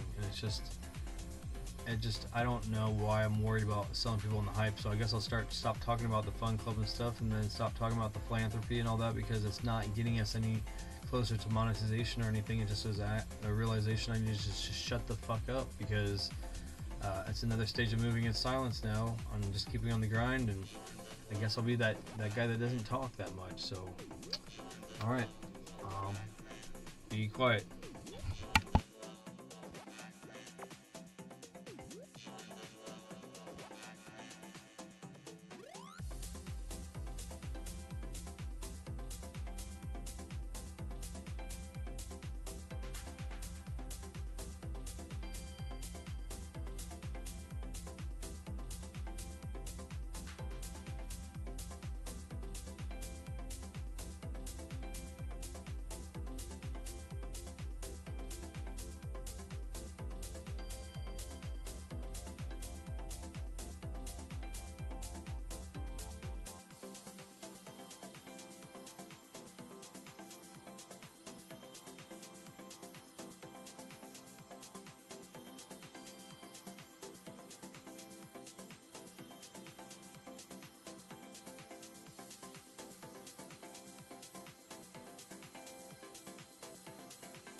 I'm just saying, if he was your friend William, and you brought him here, then you don't really know that person because that's not somebody you need to be around as far as how they're treating you. So like, anybody that would like try to bring down somebody that's trying to do something for the whole gaming culture, and he's making gaming videos, and if he knew what we were doing, and what the hell I was talking about trying to do shit for the gamers predominantly, it's just hard to deal with, and I'm still trying to process it. So I'm going to go off mic again, eat this pack of these cookies, and I'm going to meditate for a moment before I get back in the game. I'm not doing well now. I guess I needed this to happen. So I don't care how old that person is or what they're doing. Just know that everything happens for a reason. I spend a lot of time online, and if everybody knows that I'm also making this like a game show type thing, showing everybody how many minutes I'm behind the leader and all that stuff, for somebody to say that to me, it's fine because they don't know, because they're just coming out of nowhere, and sometimes that's life's lessons, but I really needed a moment to compose myself. So that's great that somebody that can rattle me that much. And then I gave them so much heals about how to improve the quality of their content, as somebody that's actually been told by somebody that's really successful that we're doing it right, and then that person is just getting and how much we had to do to get that information, and then for me to just give it for free and then to still be so rattled. It's a lesson, and it doesn't make any sense for me to do all the anger off mic because that's not going to be me. But man, just be careful who are influencing you in your life, the things that they're drinking around you, the things that they're doing. Now, doesn't mean that anything's bad, but when you just don't do it in moderation, that's also an angry energy about your life because your content's not getting over or whatever, and you just hate watching people's stuff and hate commenting on people's stuff. I still haven't learned how to deal with that as a community, as a person, because so far I've been blessed that since we started streaming, this is the first person that's made me feel like this. So that's why it's such a momentous occasion. I'm glad to give them that credit, because there had to be somebody. But just give me a moment, and you're a Chomp champ of the fucking world that's shaken by somebody that's not MintDaddyPig for the first time. I've shrugged off millionaires this fucking week, guys, and this kid or whoever this is just rattled the fucking cages. So again, William, please don't bring anybody like that around here, because we'll instantly just be done with that. I just was really trying to do my best, and after I realized that I was triggered more about the baby content, and to go and spend on stream live, go and check out all this stuff, watch it enough to know what it was, and then call him out on it, and then he wants to go on here and trauma dump in the stream. Trauma dumping is on the fucking codex to not be done. If you guys don't know as the community, you're fucking up right now. You guys are going to be the mods in the future of the community, and anybody that's on a higher tier knows that.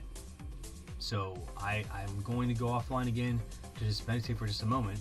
I'm going to put up the music, the amazing Puzzler Studio created theme. We're trying to create an E-League for people to be able to get in here that are pro gamers and the fucking smaller metrics that are not being picked up. It's only being catered to first-person shooters and strategy games right now. I'm trying to get everybody money and recognition as a culture. So yeah, I'm hyped up and I don't know how to fucking dial it in sometimes, because I'm passionate about getting you guys the bag. Do you not want the bag? Like, what kind of motivation is this? Like, share, and subscribe to this amazing channel of people that are putting all their energy and living and fucking trying to do a cable network for you guys on YouTube for free, and all we want is like, share, and subscribe, and then you guys are gonna get the bag that are honest. And this guy doesn't know how to clock himself. He wants to go out there and fucking hate fucking watch people shit. Yeah, I'm passionate about it. Don't do that. It's ruining the fucking culture. It's making it so they want to then subjugate some sort of subset of fucking YouTube gaming because of that shit. Don't come at me, correct it. I'm fucking, if you come at me, make sure that you have your facts and shit. So give me a moment. I'm passionate. I'm the fucking champion of Pac-Man in the world on the week of his birthday, and I'm trying to do him justice and create legacy fucking memories for the Vid-Bits. Our name is on top of the brand of Sony PlayStation, Nintendo Switch, Xbox, and fucking Steam. When you load up this game and you try to be the best in the world at it, that kid doesn't have that pressure.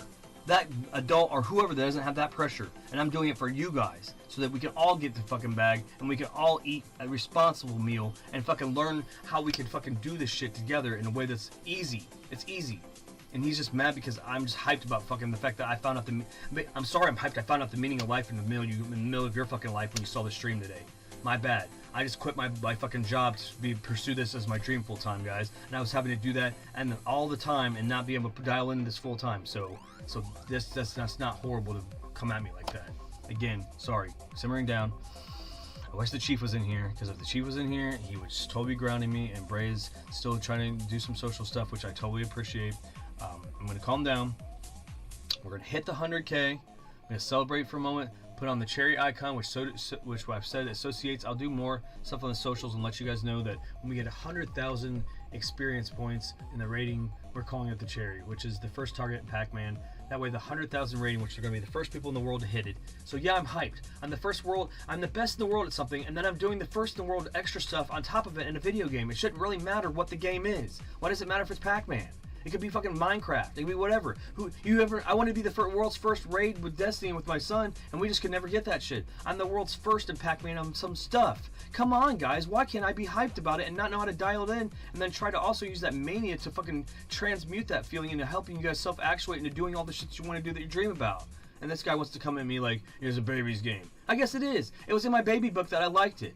I could fucking show you the snaps of my mom fucking putting it in there with her own handwriting. So yeah, you know what, dude? It was a fucking baby's game. It is a baby's game, and will be a baby's game, because you can get in a big plastic fucking arcade machine to put in your fucking toddler's room. So yeah, it's a baby's game. Fucking A. Let's fucking go. Baby's game.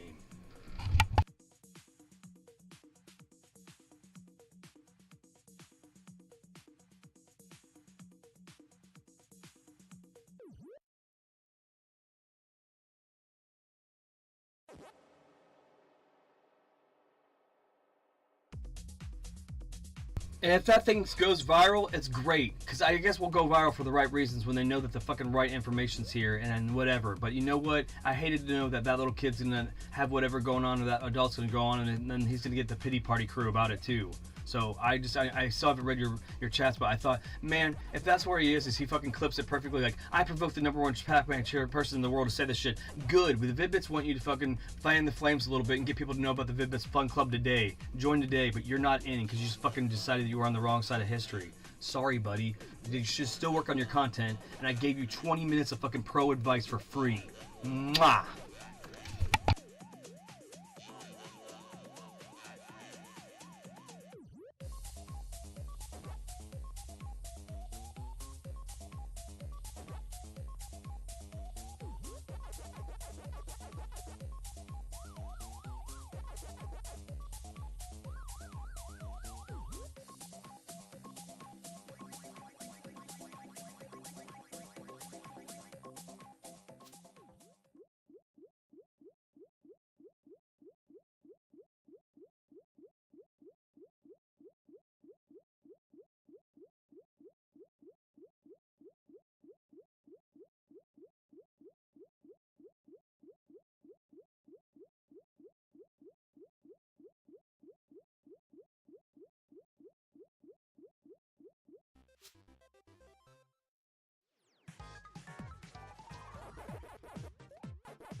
Baby won't fucking do it like that either, I'm sorry.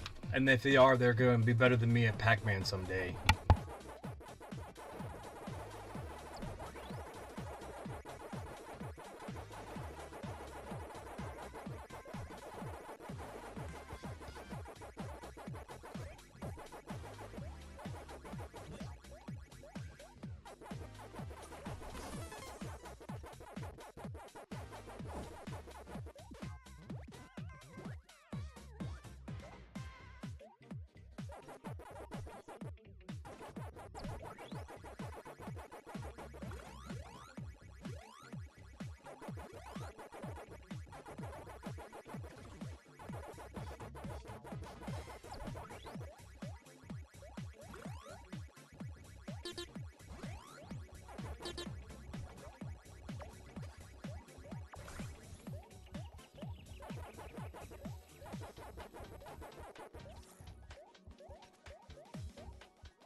Bro, you definitely, William, you've definitely given enough.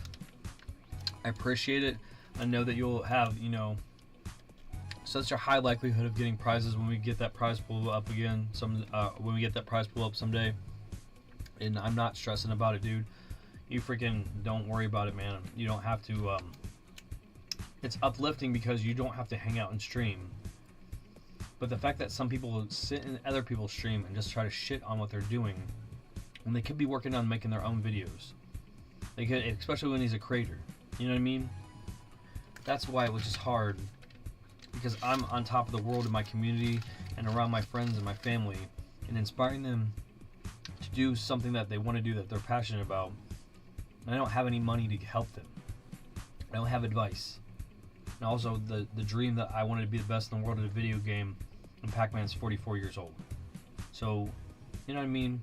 I just, at the end of the day, I felt attacked because if I was a brand ambassador, which I've applied to be, by Bandai Namco Entertainment, and they make so many games it's not Pac-Man.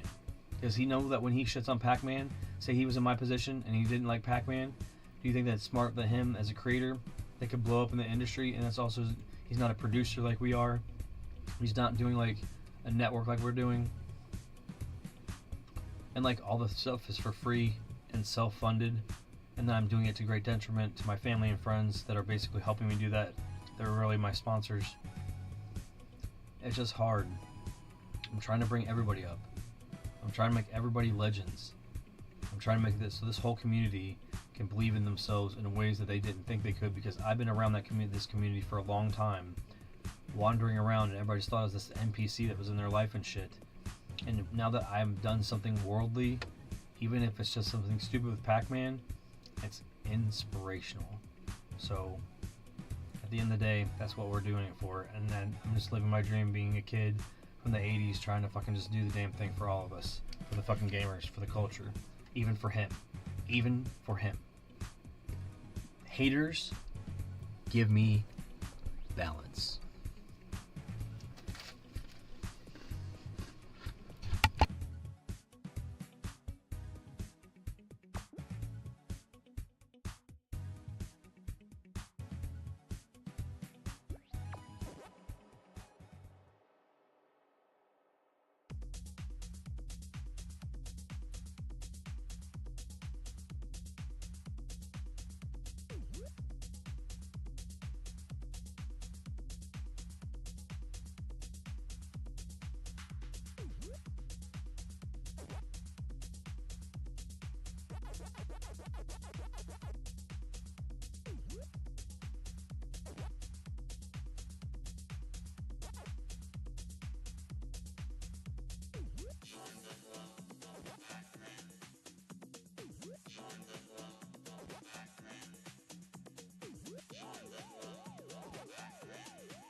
William is probably somebody in the system, man.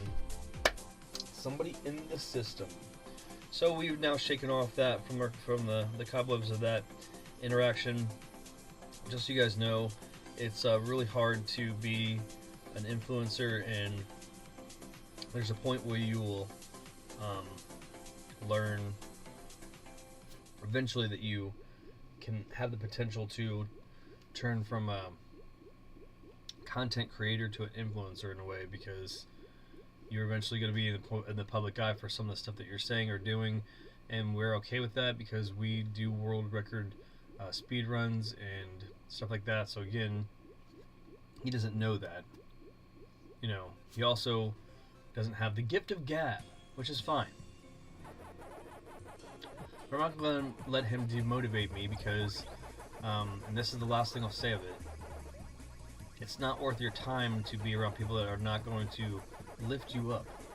Because if you would have approached it differently, you could have said something objectively like, I think Pac-Man is really an old game, and for older gamers that like simple games because it came out in a simpler time.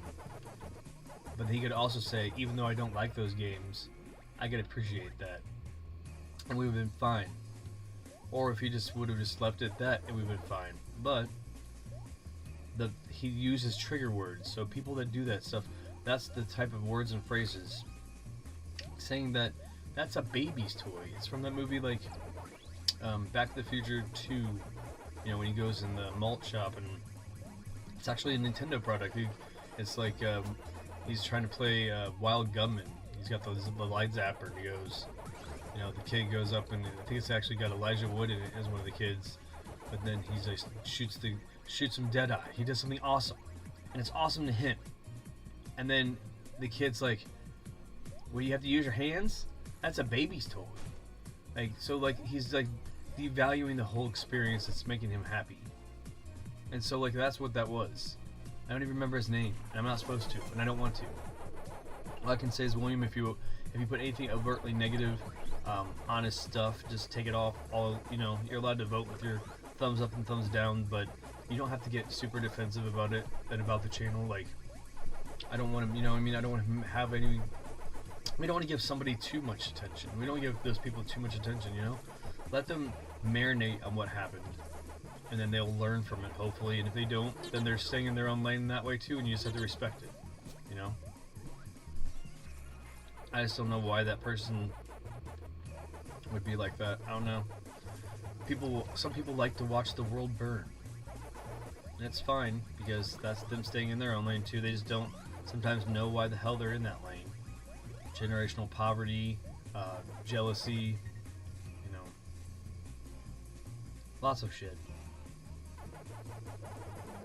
But luckily for you, I'm not just talking to you, William, I'm talking to everyone, including family and friends that are listening that do not speak in chat, and they know me, and they know who I am, and I'm authentically, unapologetically me, and the only thing I hated is the fact that he tried to gaslight the fact that he started the whole argument, and then got mad that I literally paused stream to go through and then vet all of his content and give him constructive advice about it.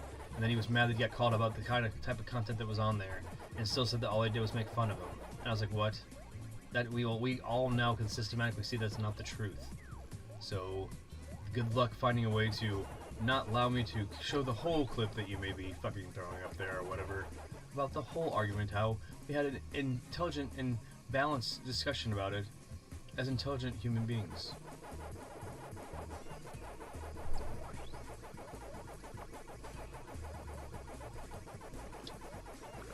The throes of figuring this shit out. Eventually you have some great person in the chair that makes sure that I don't get people like that in chat that like resonate too long, because the goal is the fun club will harmonize those people out, and I won't have. That's the first person I actually had to mod. Period, and that's shit, because we're at how many matches? 1,300 something. It's the first person I had to kick from the fucking chat. Wondrous. It's just a day. Some people are having a day. It's fine. You can have a day. Just make sure that tomorrow's a better day. You know. That's how you at least go back to balance, or you know, at least use the day that you're having as your bad day to figure out all of your shit that's like that, so you just get it all out. But I'm damned if I'll be told to shut the fuck up on my own show. Like, just turn it off then. That's fine. It's not for you. It's for the people I'm trying to be, influencing the community, show Pac-Man tech, represent as #1 in my community, #1 for the Vid-Bits, #1 for my son, #1 for me. So all this shit, and this guy's just gonna like try to rattle me to the point where I'm still trying to logic it out.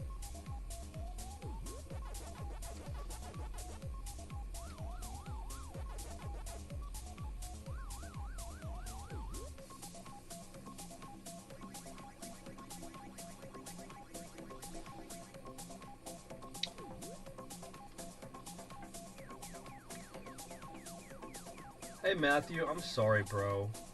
I'm sorry, Matthew. Chief just groaned too. He's from the other room, and I saw the Chiefs in chat, and I just said, sorry, Matthew. It's just been shit with that. Like, he really brought down the tone of everything, and I know I see you in here, like, and you're in a completely unnecessary tier. I know you wouldn't have been very proactive to making sure that he did not bring down the room, but that kid still really just, I'll learn from it, but man. Eventually I just have to hurry up and just slap the button and just stop talking because it's just like, what the hell? Pardon me.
Sorry, I just refreshed chat. Hey, Rusty. Yeah, man. It's just, dude, I don't know. I'm trying to just get over it. It's fine. He hated on me, and I didn't really know how to handle it because it really, like I said, it's been almost 1,400 matches before somebody's done that shit.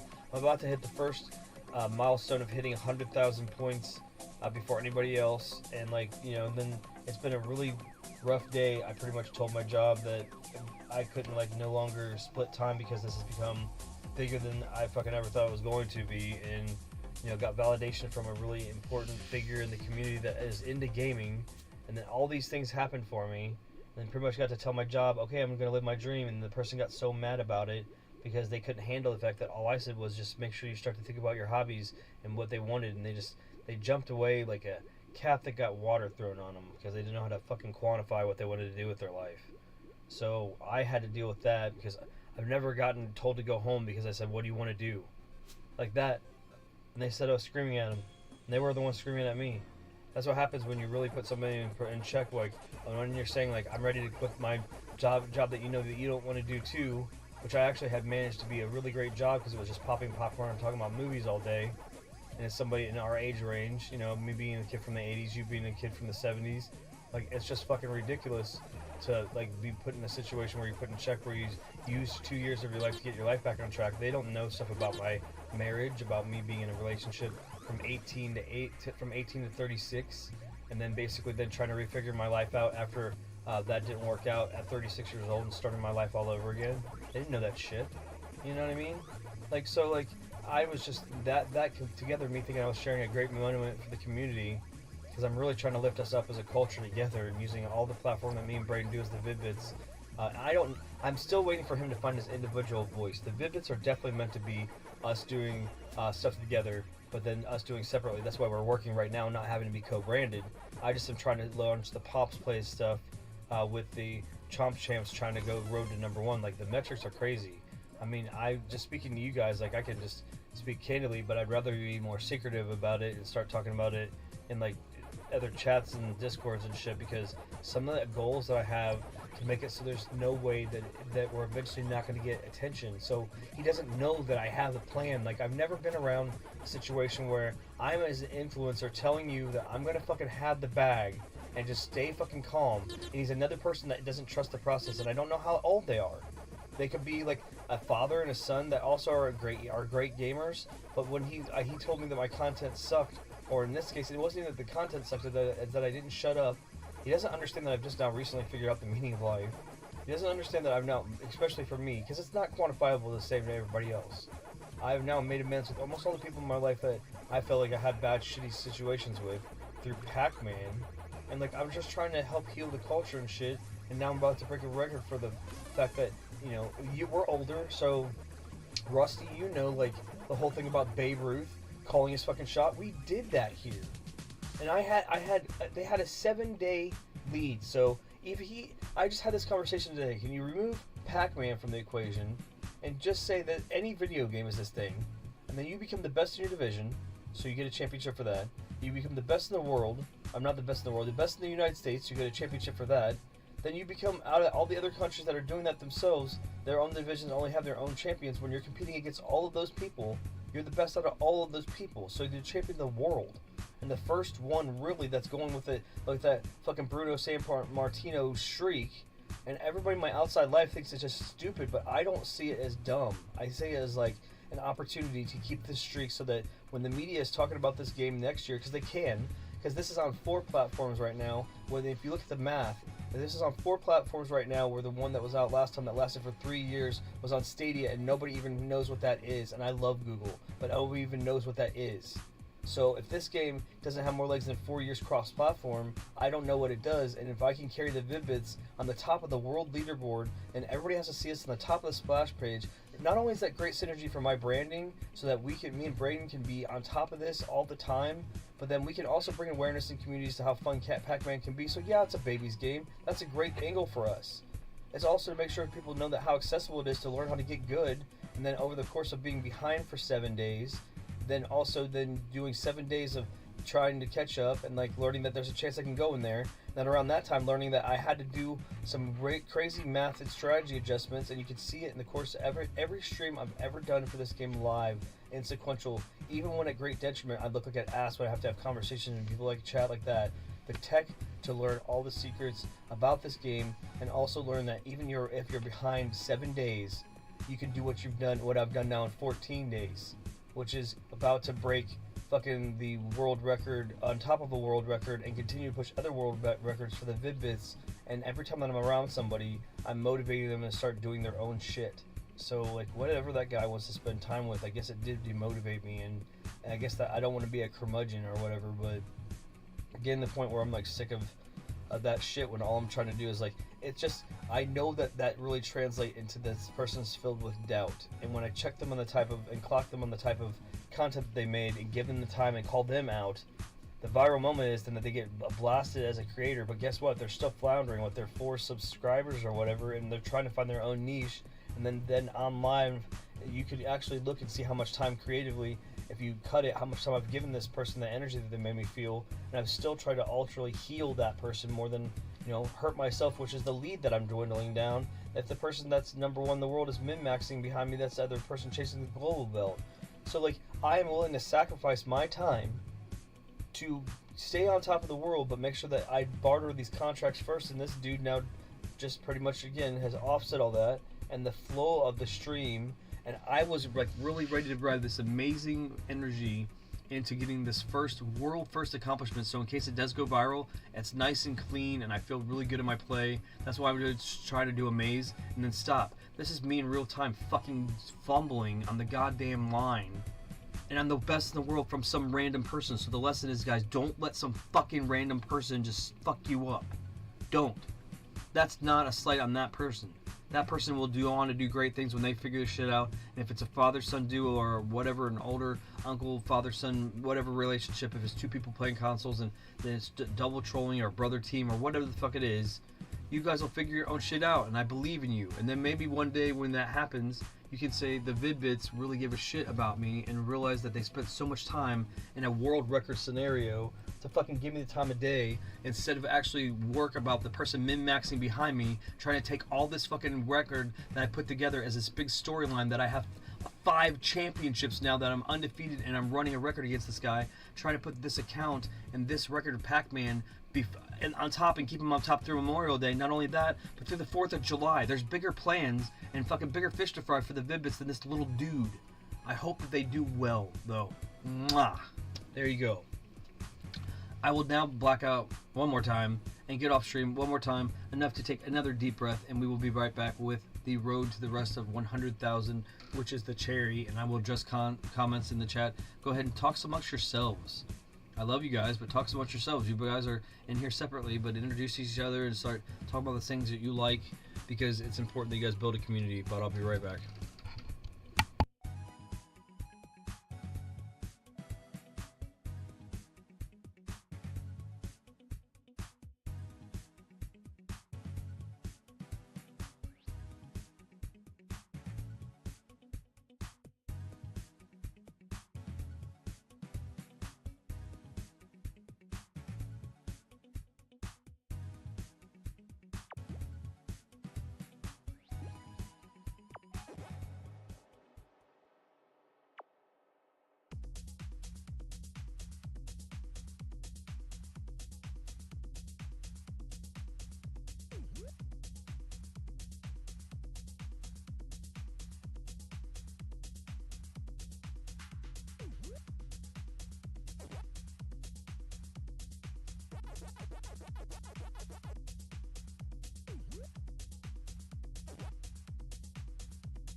8 weeks, guys.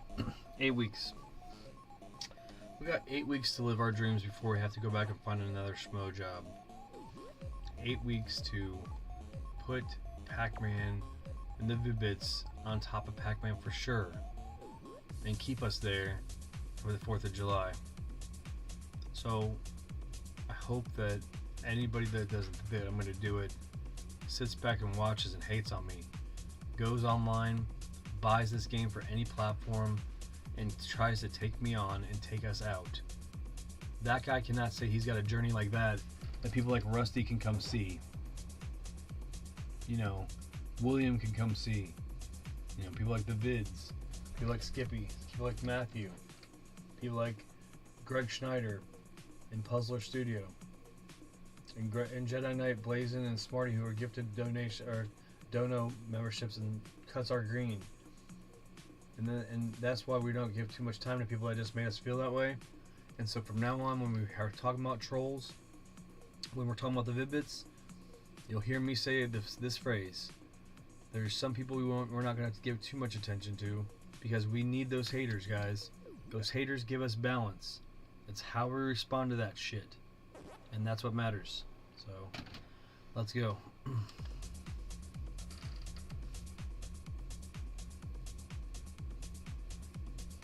Awesome, we got some people. That's what I'm talking about, you guys. Engaging. There you go. That's what I need you guys to do, because when the people see you guys talking in chat and start to create an organic community, like a virtual community, they'll start engaging with you, right? And then say, like, William has some project he's going on, you can click on him and it's going to link to your project. So you guys are networking and you don't realize it. So you don't have to have anything, but you could have whatever you want. And so the Fun Club itself, if we get a bunch of like-minded individuals that are all motivated into doing the things that they want and using YouTube as a platform to at least promote their art, as like a commercial even, if it's not about creating content that's like anything other that shows a skill, it motivates somebody else, plants a seed in somebody's heart, and then all you have to do is water it by continuing to show that you're passionate about it so they're motivated. And then the windfall of everybody working with each other is what networking is all about. And it doesn't have to all be about video games, because you all can be coming here for different reasons. So when a person like that that's affected me resonates in it, he's so that I don't get messages like this out to anybody that's supposed to hear it. So I know that you guys are awesome. And Rusty hung out with me this morning. You're right, we did have a great morning. It was great.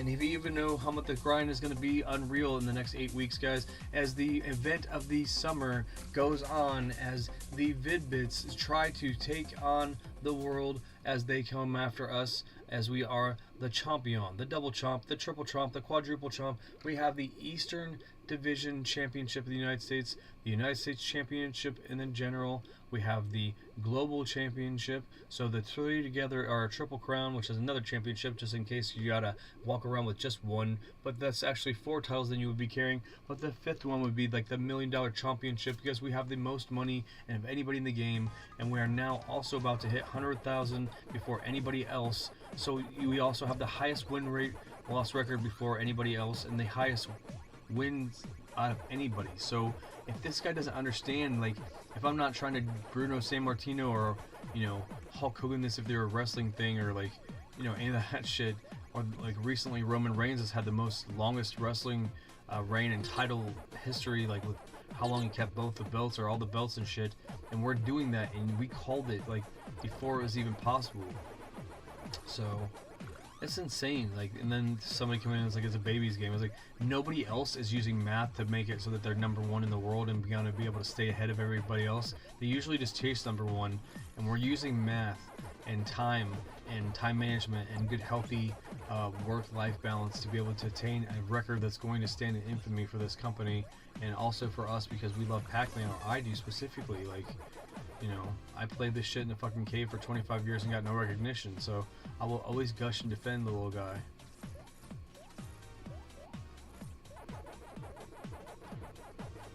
And don't get me started about this crappy game or that crappy game.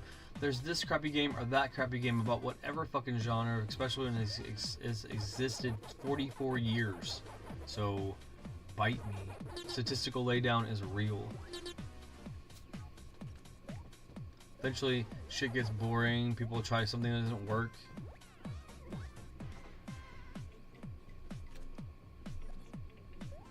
Man, these guys.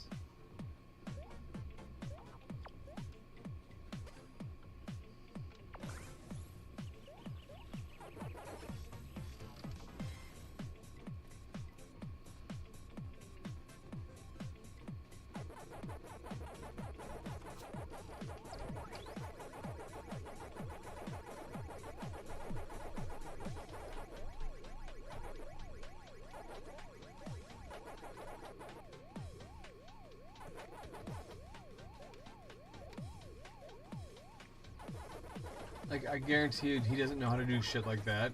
I want to see the baby, the you know what I mean? Like, that is not something you just do unless you know that you can do it. I don't know how to fucking explain it. Like, nobody else can teach. There's a few people in the world that can teach a master class at fucking in Pac-Man, and I wish to God that Mitchell's name wasn't marred, because I in a different universe I could have fucking known that I could have talked to him, and now like. Now I have to worry about if it's guilt by association, if for some reason as an empath I read him as a non-douchey individual. How fair is that to me? I've never met the guy. I know all of this stuff that's going on. I know the hit pieces. I also know that I have to judge what I do know about him, which is he likes to emotionally seem like badger people into situations where they're uncomfortable because of situations that he may or may not have done. And I'm just like, that's enough of a vibe where I'm like, I can't meet him. That sucks. Good luck with your hot sauce, though.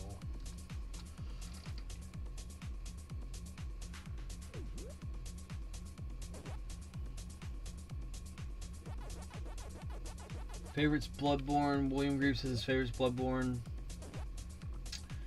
Williams, I wish I had a PS5 so I could play it, but I have a PC guy. Wish I could mod it, yeah.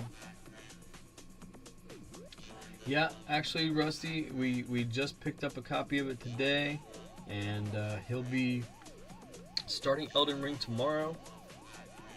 I think it got pushed because of the schedule and stuff, but I'll be chomping along so I can at least get an 8-hour lead, and then I can do other content that needs to be done for the channel. With Game of Day May is coming up here after I do the 100,000 point target, and the title card will be ready, and we will get rocking and rolling on that soon.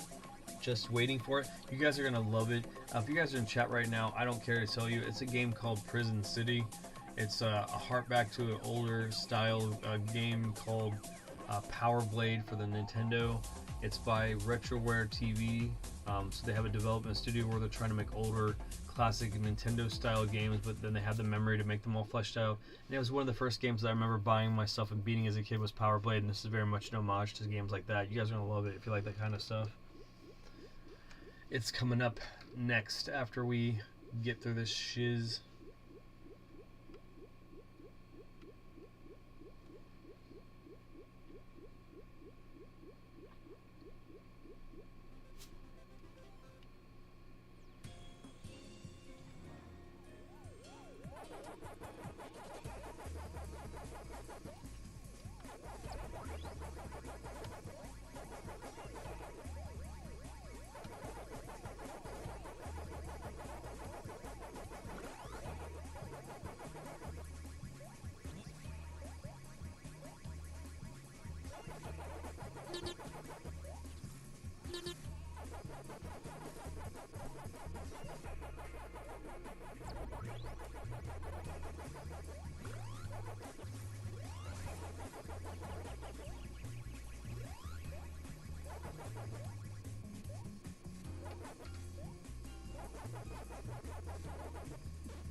Sorry, I just noticed in chat, Rusty Bucket says, there was our Miss Pac-Man game at one point. Yeah, we actually own a arcade 1-up replica of that, and it's pretty sweet. Not sponsored.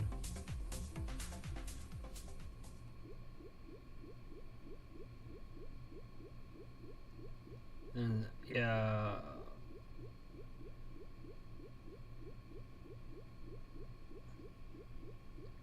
Sometimes when a franchise loves the thought of the type of feel and they try a different game engine, then you probably get the result of what that is then, I would assume, William.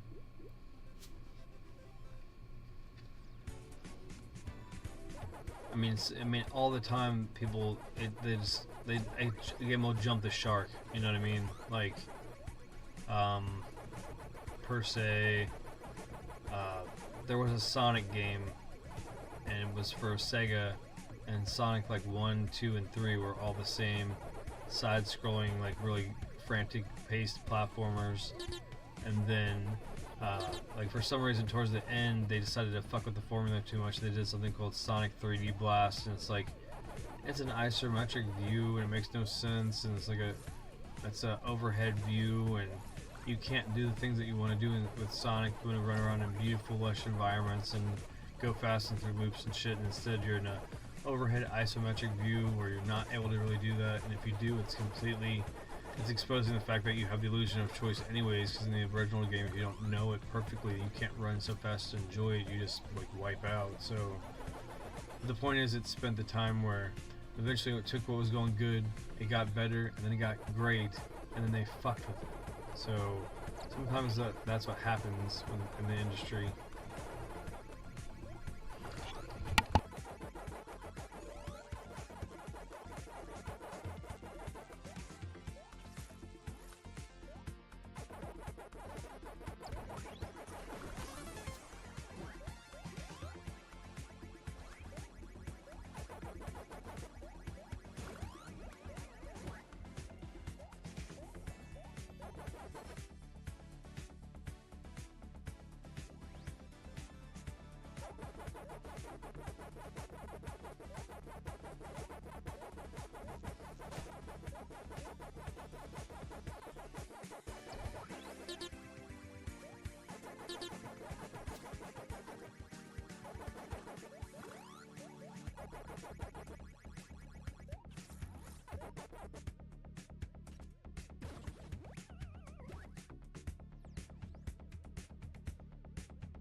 Alright, guys.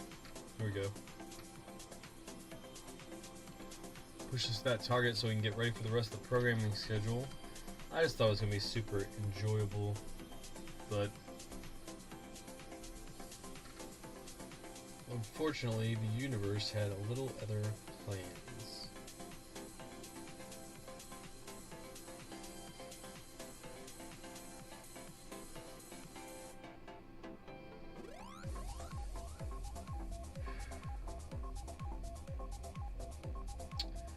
I had just to do my meditation, man. I had me a little snack, and I just wanted to marinate on the fact that the pig is running after us a little bit now. He's woken up, so let's see how that refreshed again.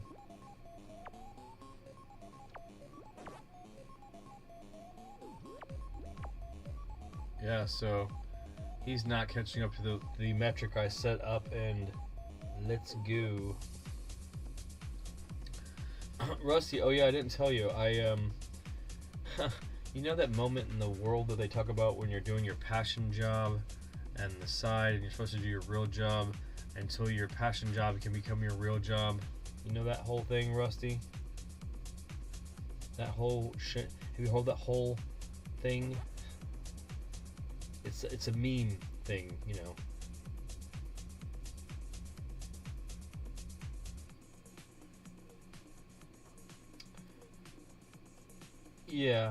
Yeah. We're trying to remind anybody that's tuning in that we got to actuate this morning, right? Oh yeah, because we talked about this morning.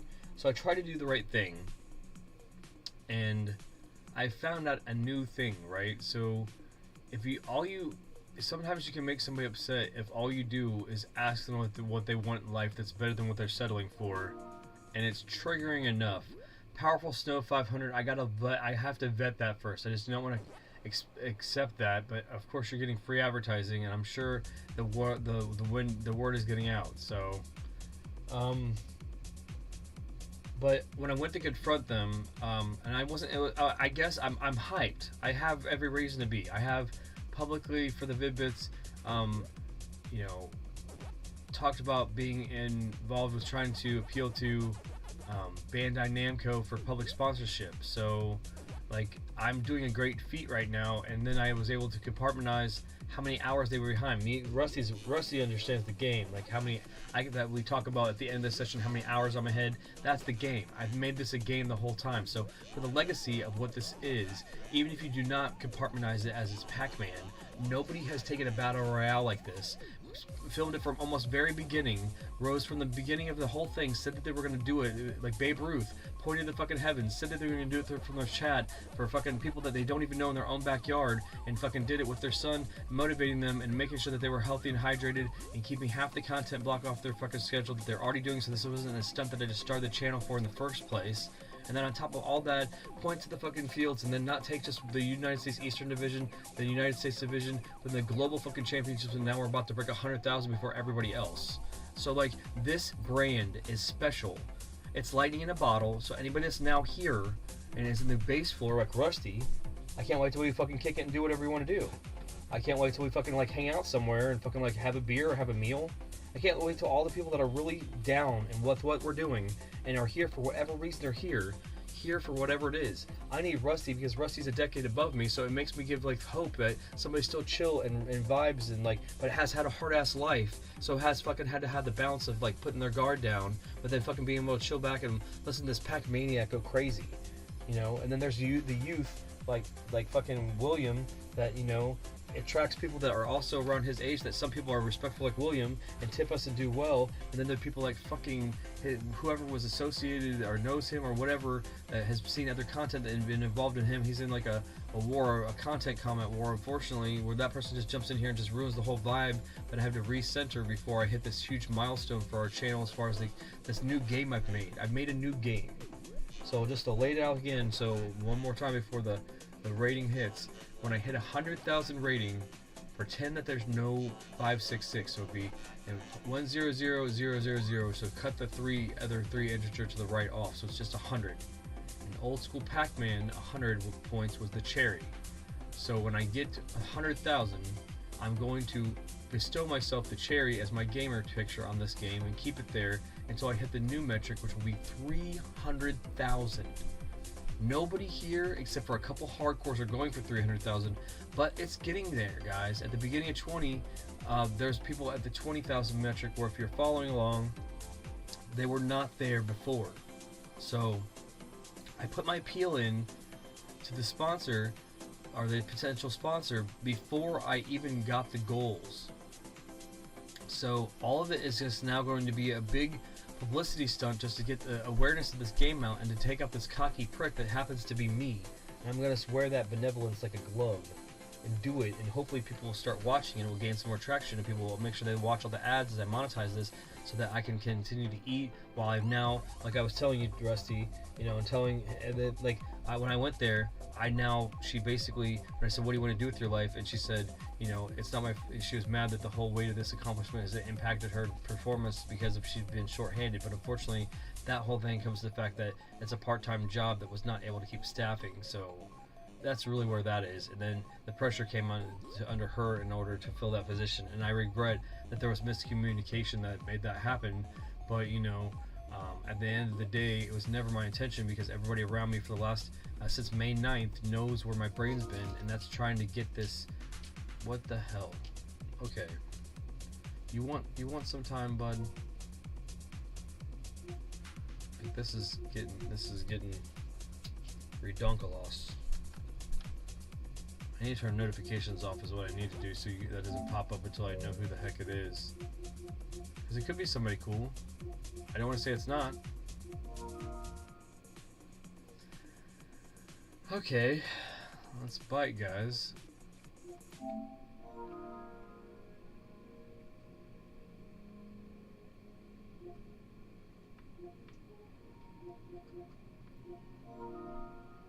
Okay.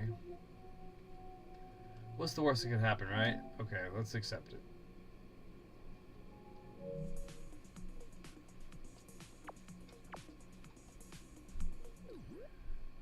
Okay, anyways. So yeah, it's been crazy to even give him a chance to catch up now, but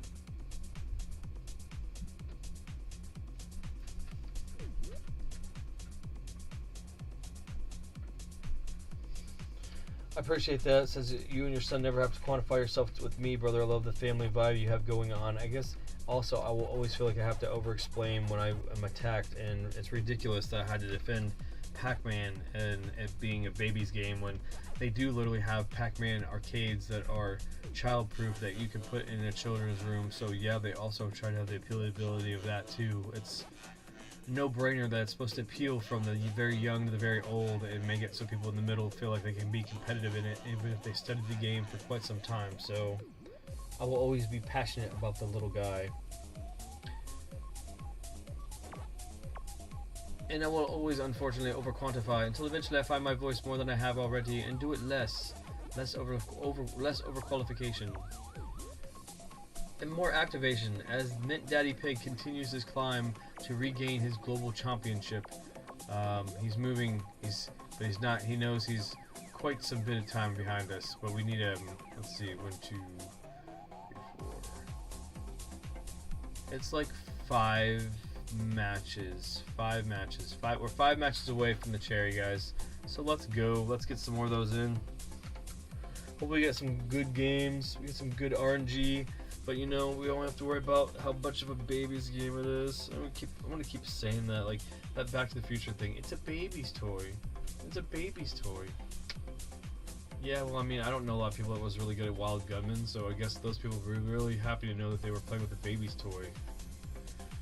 The Zapper only looked like that because people were like getting shot, having like realistic looking guns that were plastic, so they made it fucking bright orange and shit to keep kids from getting shot. So yes, it looked like a baby's toy. Mainly, he's also saying it because they used it with your hands, and they were in the future, so they didn't use shit with their hands, I guess.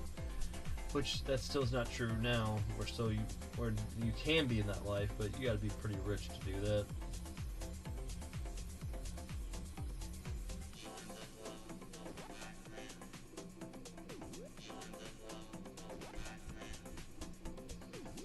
Anyways, I can't wait for you guys to see Present City. That's what I'm doing next, unless something crazy happens. I know I said President City. Unless something crazy happens, there is a chance, because I do have a wild card we look at, and we do have room for the community poll still and all that, because there still is, you know, a few days left in May, obviously. So, but there's something I want to do, but Bray's not here to stop me. Ha ha ha! And it's my pick. So, stay tuned for that for the Game of Day May episode after I get a chance to make the decision, and if it takes a little bit of time to resolve itself, then it will just be worth it, I promise. And just wait for it, it'll be fine.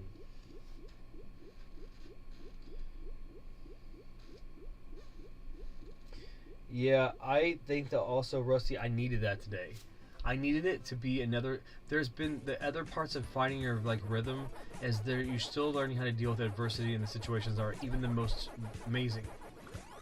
So, you know, here I am doing this for my country in a way, my city, trying to get us a little bit out of obscurity, and then somebody that's not really living their dreams is so jealous in a way that I'm living mine, and all I'm trying to do is cockily telling them to try to like think about themselves too, and they're just like so oblivious to the fact that if we were truly this family, that they would have like noticed that was going on in my life, because it's been going on since May 9th, and it's like the 26th, and it's not stopped. And I also told, and everybody knows at the place I work, including her boss's boss. So I don't really, you know what I mean? Like, I don't know what I was supposed to do, and just being like, hey, you should think about yourself, and then being like, still, like, I don't know what your problem is, but you know, and I was like, no, it's like a projection shit. And then at the end of the day, you know, they basically decided to tell me to go home, because I just wanted them still to tell themselves what they wanted, and I said it pretty calmly, but they would try to convince me and gaslight me that I was being loud, but they were the one being loud. Like, they're lucky that I wasn't recording it, you know? I wish them nothing but the best, but it's crazy because I spent way more energy than I wanted to try to make sure that everybody knew that since I've been there for a while, that I really didn't want to leave in the wrong manner, and the back was coming against the wall. I was super into min-maxing because I had to work around my work-life schedule. That's why this whole thing happened. If you watch how streams started for this road to the top, I had to like do an hour and a half here, and I had to do 3 hours here, and I just decided to do it like 18 holes of golf, 18 holes here, 18 holes there. And like, because we were still doing the normal programming block, because we don't stop. That's why we've been confirmed by other people that we're on the right track. So when I'm trying to make sure that also the corporate sponsors that can be looking at us know that I'm not a wild card per se, I just am very passionate. So, you know, they're gonna have to understand that that's the main reason why we're not, you know, for kids, and we're also not marketing for kids, but also we realize that kids watch us, and I just hope they know that it's not marketed for kids, because I sometimes say the F-bomb, or I get really on rants that are hard for kids to understand because of the psychological nature of what it is. Like, you know, like, okay, I'll give you the example, and this is done not to be political, but it's like, if you went to your parents and you said, what happened really between us and the Indians? Like, that's quantifiable based on what you believe history was perceived to be. There you go. Not the same, subjective to who you're taught. Who taught you that? And what they say. That's literally what it is. So how you feel about it and you calculate it in your head right now, that's also quantifiable only by you and how you feel about it. And then there's other people that maybe feel like you because there's other people that told them this is how it went down. And there's other people that could be from the other side of that whole scope of history and just not look at that subject. That's whatever subject. There's people that are on the side of for it and creating it, and there's the people that are side on hating on it and trying to destroy it on everything. So you just always have to think to yourself what side of history you want to be on.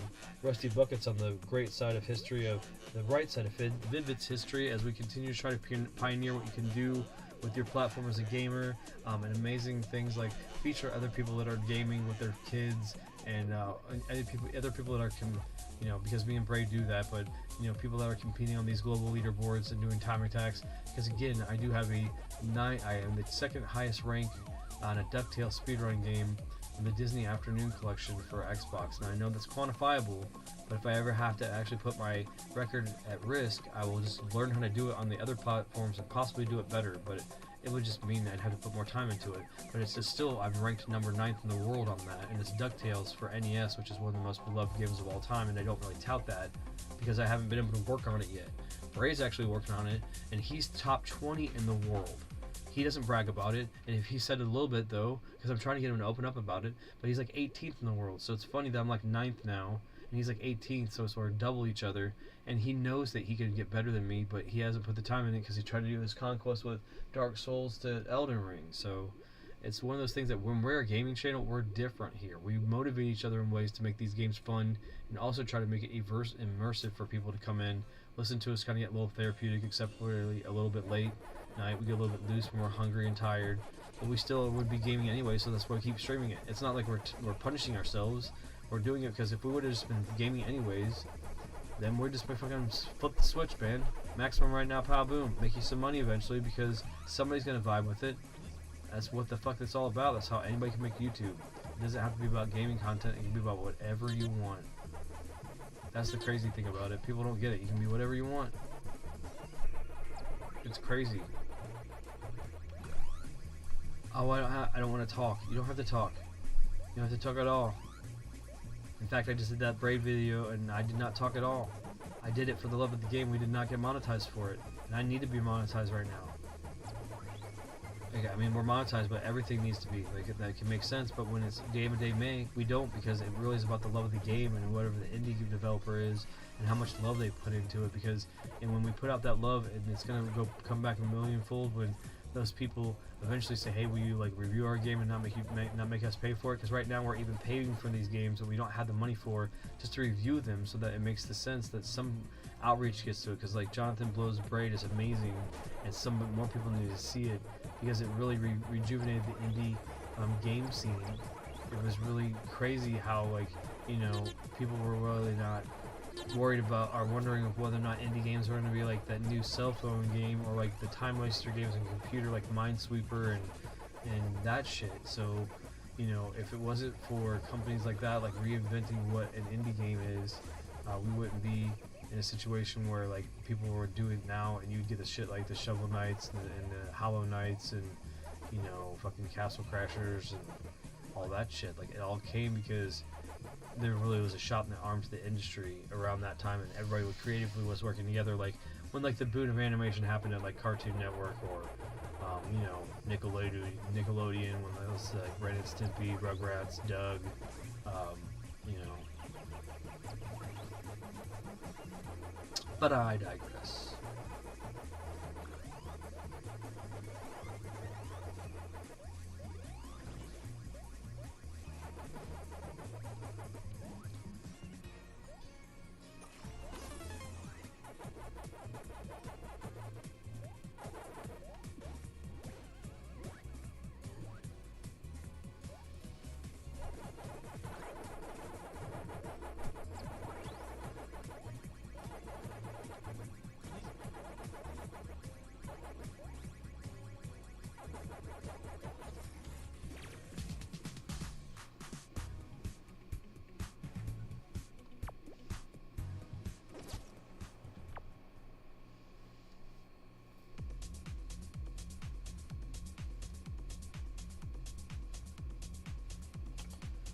Now guys, when we break that rating of 100,000 and I put the, you know, I switch over here and switch my gamer picture to the cherry for the signify 100,000 rating, make sure you throw cherries up in chat, that'd be fun. But that's what we're getting, and that'll be the first target. The next one will be 300,000 rating before we switch it. So that's where you know that we are the first person in the world to hit this metric, and if I can be the first person in the world to hit 300,000 after I do this, I will then switch it to the next target. And if you are playing along, if you played original Pac-Man, you'll know what that is. But yeah, in homage to original Pac-Man, instead of 100 points, I gave the cherry 100,000 points. So I'll switch the cherry after I obtain it. Please throw cherries in chats if you want when we do it, but we are doing it live on YouTube, and the first people in the world to do it. Like, share, and subscribe. But I'm just trying to make it a game because we're the best in the world, and I'm trying to just make it fun. Just trying to make it more fun than it already is. Because it is fun until I get in the point where I don't know how to handle being, you know, socially attacked for having fun. Then I'm like, fuck, what am I gonna do?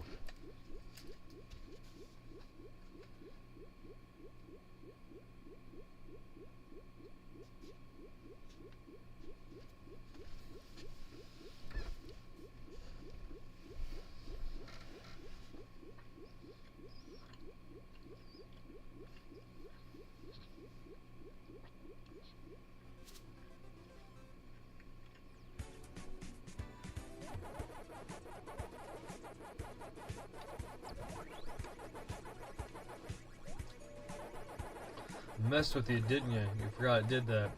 I know, right? Like, whoa, whoa.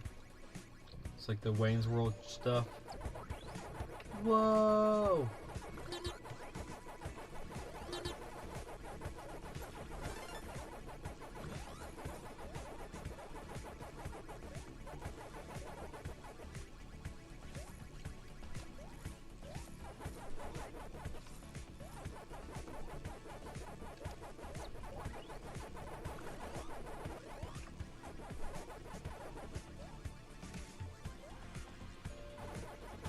You butthole.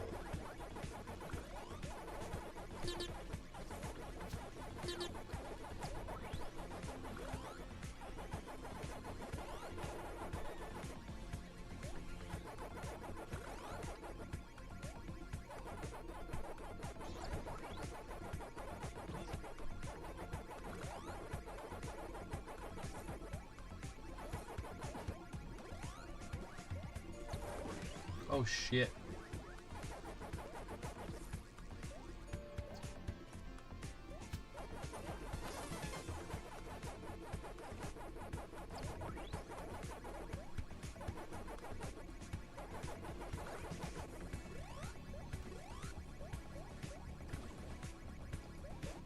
Oh shit. That was bad. That's bad, fellows. Did not help us out. Well, it did actually, because it puts it 75. 75 and 75 is 150, so it's still 5 matches. Still 5 matches. I just teasing 5 matches, so 1383 is the wins that we're looking for. If we can get first place in every one of them.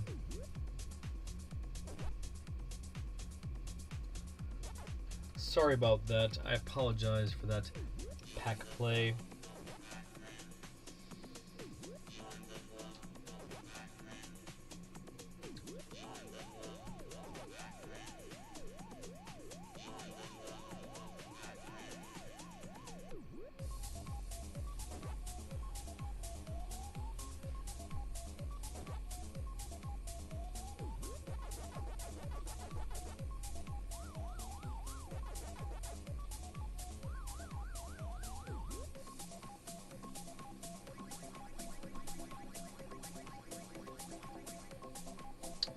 Rusty, I'm thinking about what you're saying, like the larger you guys get, the more trolls will show up.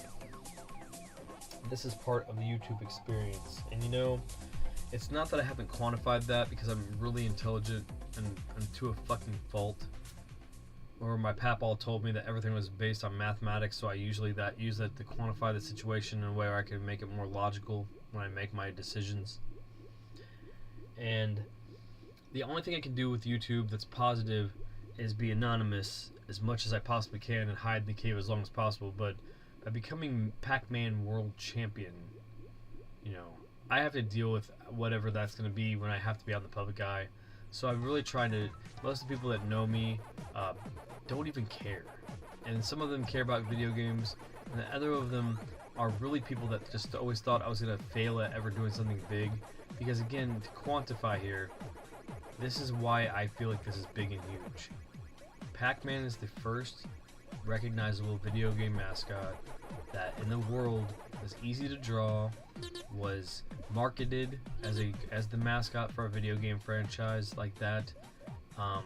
The game had one of the first cutscenes, if not the first cutscene, I'm not sure. It's called The Chase, so it introduced the gaming cutscene.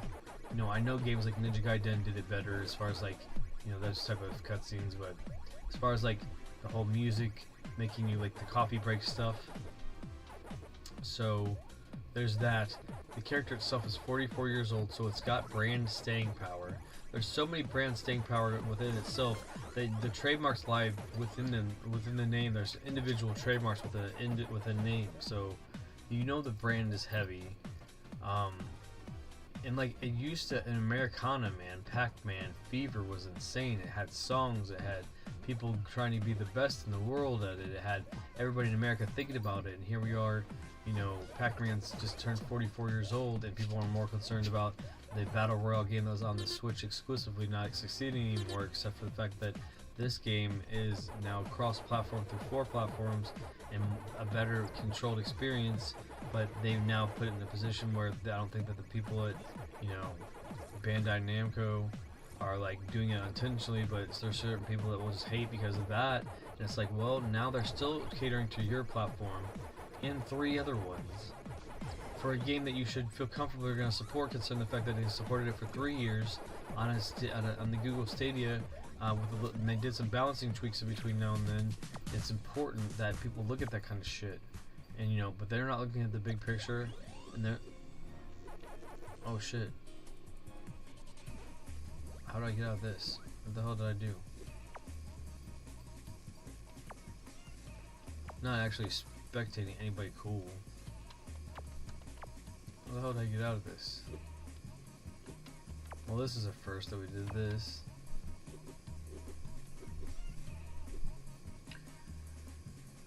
So, to quantify that,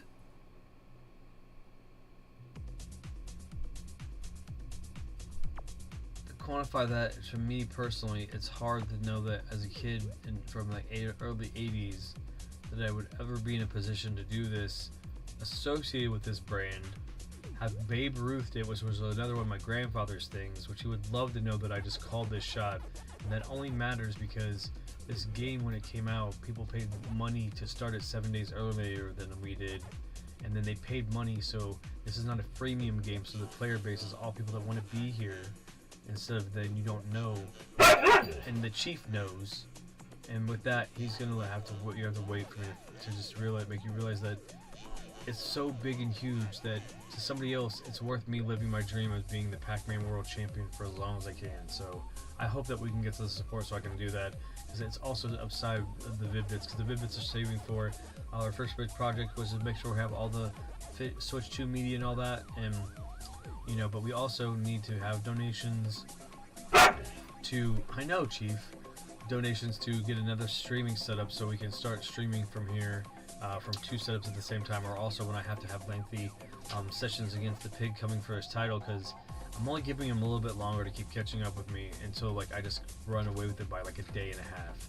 Because the day and a half that he had ahead of me was insanely demotivating, and if it wasn't for all of you and me saying I was going to do it, I used everything in my power to do it. And people could just say this is a baby's game, but they don't know the mental training and the gymnastics I did to be able to train to play this game in the way that I did to take the title for the United States, for the US Eastern Division, and for the globe for the Vid-Bits. So who else gets to be part of this story? That's just so, like, I have 26, me and Bray have almost 2,700 subscribers, and literally people like Rusty Bucket and the Vids and William Grieve and a couple, you know, Skippy the Bar, like, there's only a handful of people that are showing up to these things because everybody else is just people that came out for some sort of shit that didn't work. So, segueing back and only talking about it one more time, to the person that I addressed earlier about their content, you can get it the right way, or you can get it the fucking hard way or the easy way. The right way and the easy way are different. The right way is, we didn't get it the wrong way, but unfortunately, some of the people that came in for some of the tech videos that Bray just did out the good of his heart, because he was sick of looking up tech videos on how to fix a controller, and then as a gamer just wanted to put them up there so you could watch one that was in a shorter format, so you just didn't have to wait for somebody milking the fucking thing out. How selfless is that? We weren't even monetized at that time. Monetization just hit the Vid-Bits like 3 weeks ago. Like, I mean, I think it's like 3 weeks. It's either 3 weeks or the traction started hitting, because it's just been pennies for all the work that we put in for free and all the stuff that we've done and selflessly just pushed into the company, because that's what you do. And you do it selflessly, and you move in silence, so I never made anybody else's problem. But now I'm down to, I quit my job today, going all in on the company. I'm going to play this game professionally for 2 months to try to push us to these amazing metrics before the 4th of July. I'm going to try to have 1 million points before the 4th of July for us. We're going to be the first people to do some of these things, and then when people finally gain traction, they're going to remember that there was a negative Pac-Man competition that was focused on having the perfect game before the 4th of July. So if I work hard enough, I can have my score just about as round as I possibly can to be about the perfect score in 1,333,000 or whatever around the 4th of July, and we'll be the only people to do it. I have bigger and better fucking plans for than just, well, now I'm mindlessly playing this game. We're gonna not only be on top, but we're gonna be legendary, and everybody here, I hope, is hyped for it. So that's another reason why I can't contain myself, because I have these plans that I'm not letting everybody know. You're not supposed to know everybody's plans, and we're not gatekeepers. But then some things you're supposed to move in silence. But those are the bigger and better plans, Rusty, if you're still here. And this is going to be amazing when we do it, because you're going to be like, yep, I remember when you told me that right before you had 100,000, I was there. Because you were there with me this morning, we were talking about it, and then there tonight, and then really, it just fucking went the way it went, and I'm cool with it. Sweet.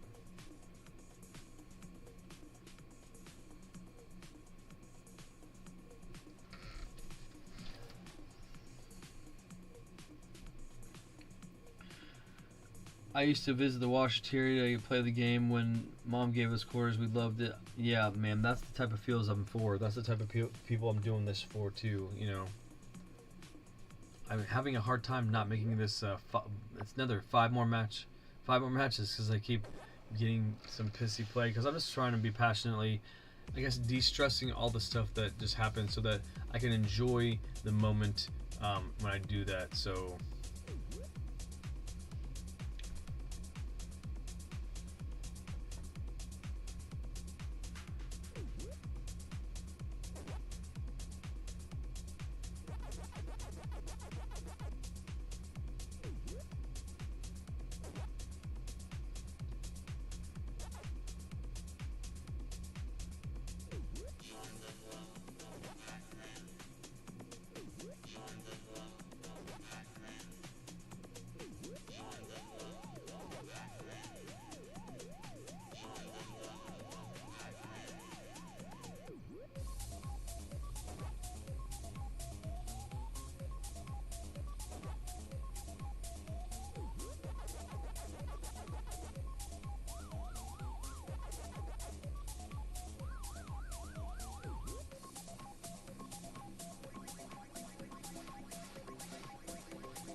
Guys, they're doing some PR for this game in LA today for Pac-Man's birthday, and like they're doing like a splash thing, and they're still touting it as just released.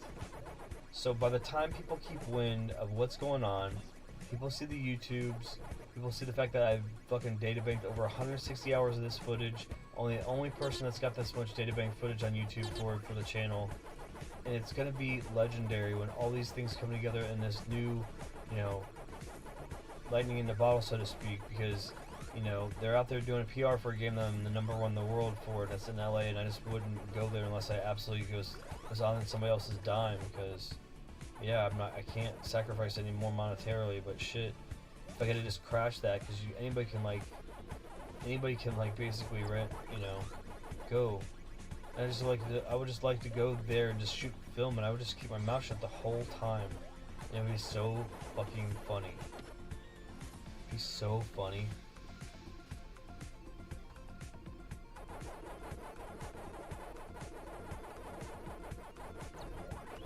It'd be so hard to keep your mouth shut though. Like you could do so much PR, so much networking. Nope. I just don't want to do that.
Should not have read my phone.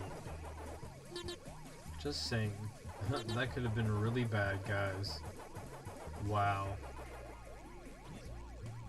Wow. Wow.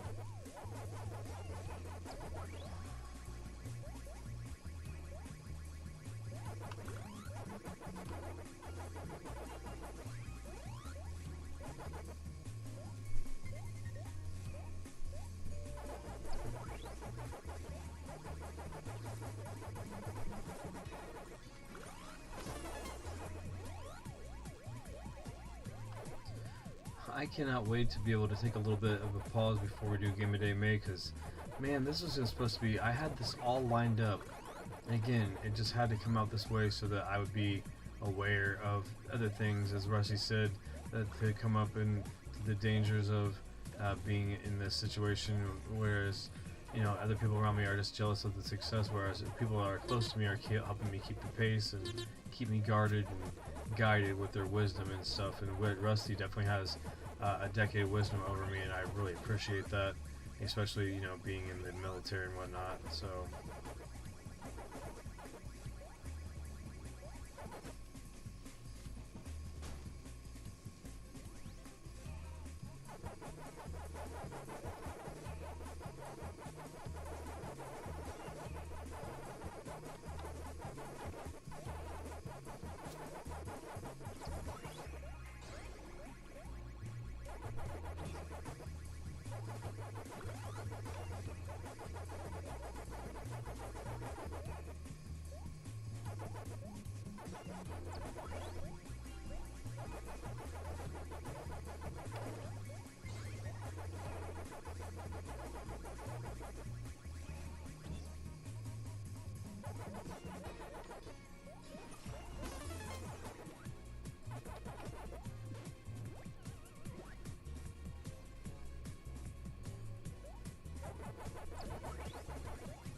Thank you very much, Rusty.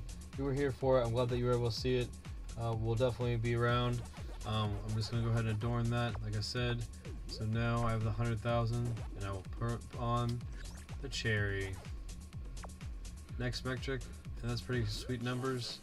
And the Chief is ready to go outside. So for that and the Chief, it's been your episode of Chomp Champs, and we'll see you in the next one.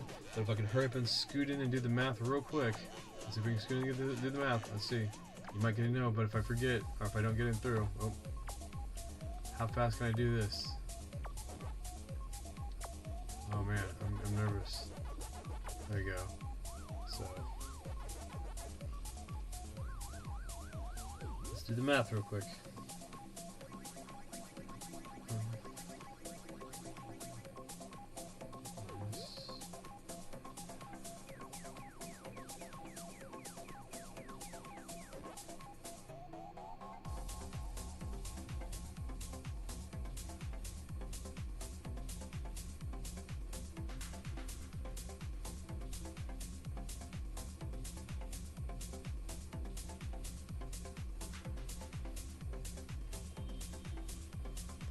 About 5 hours and 15 minutes ahead, guys. We're doing good. We're doing good. 5 hours and 15 minutes ahead of our rival, the pig, and he's moving. So we'll have another episode of this after Game of Day May. It's been Brian from the Vid-Bits. Check that out as soon as we get it up. It's gonna happen before the end of the day. Love you guys. Peace.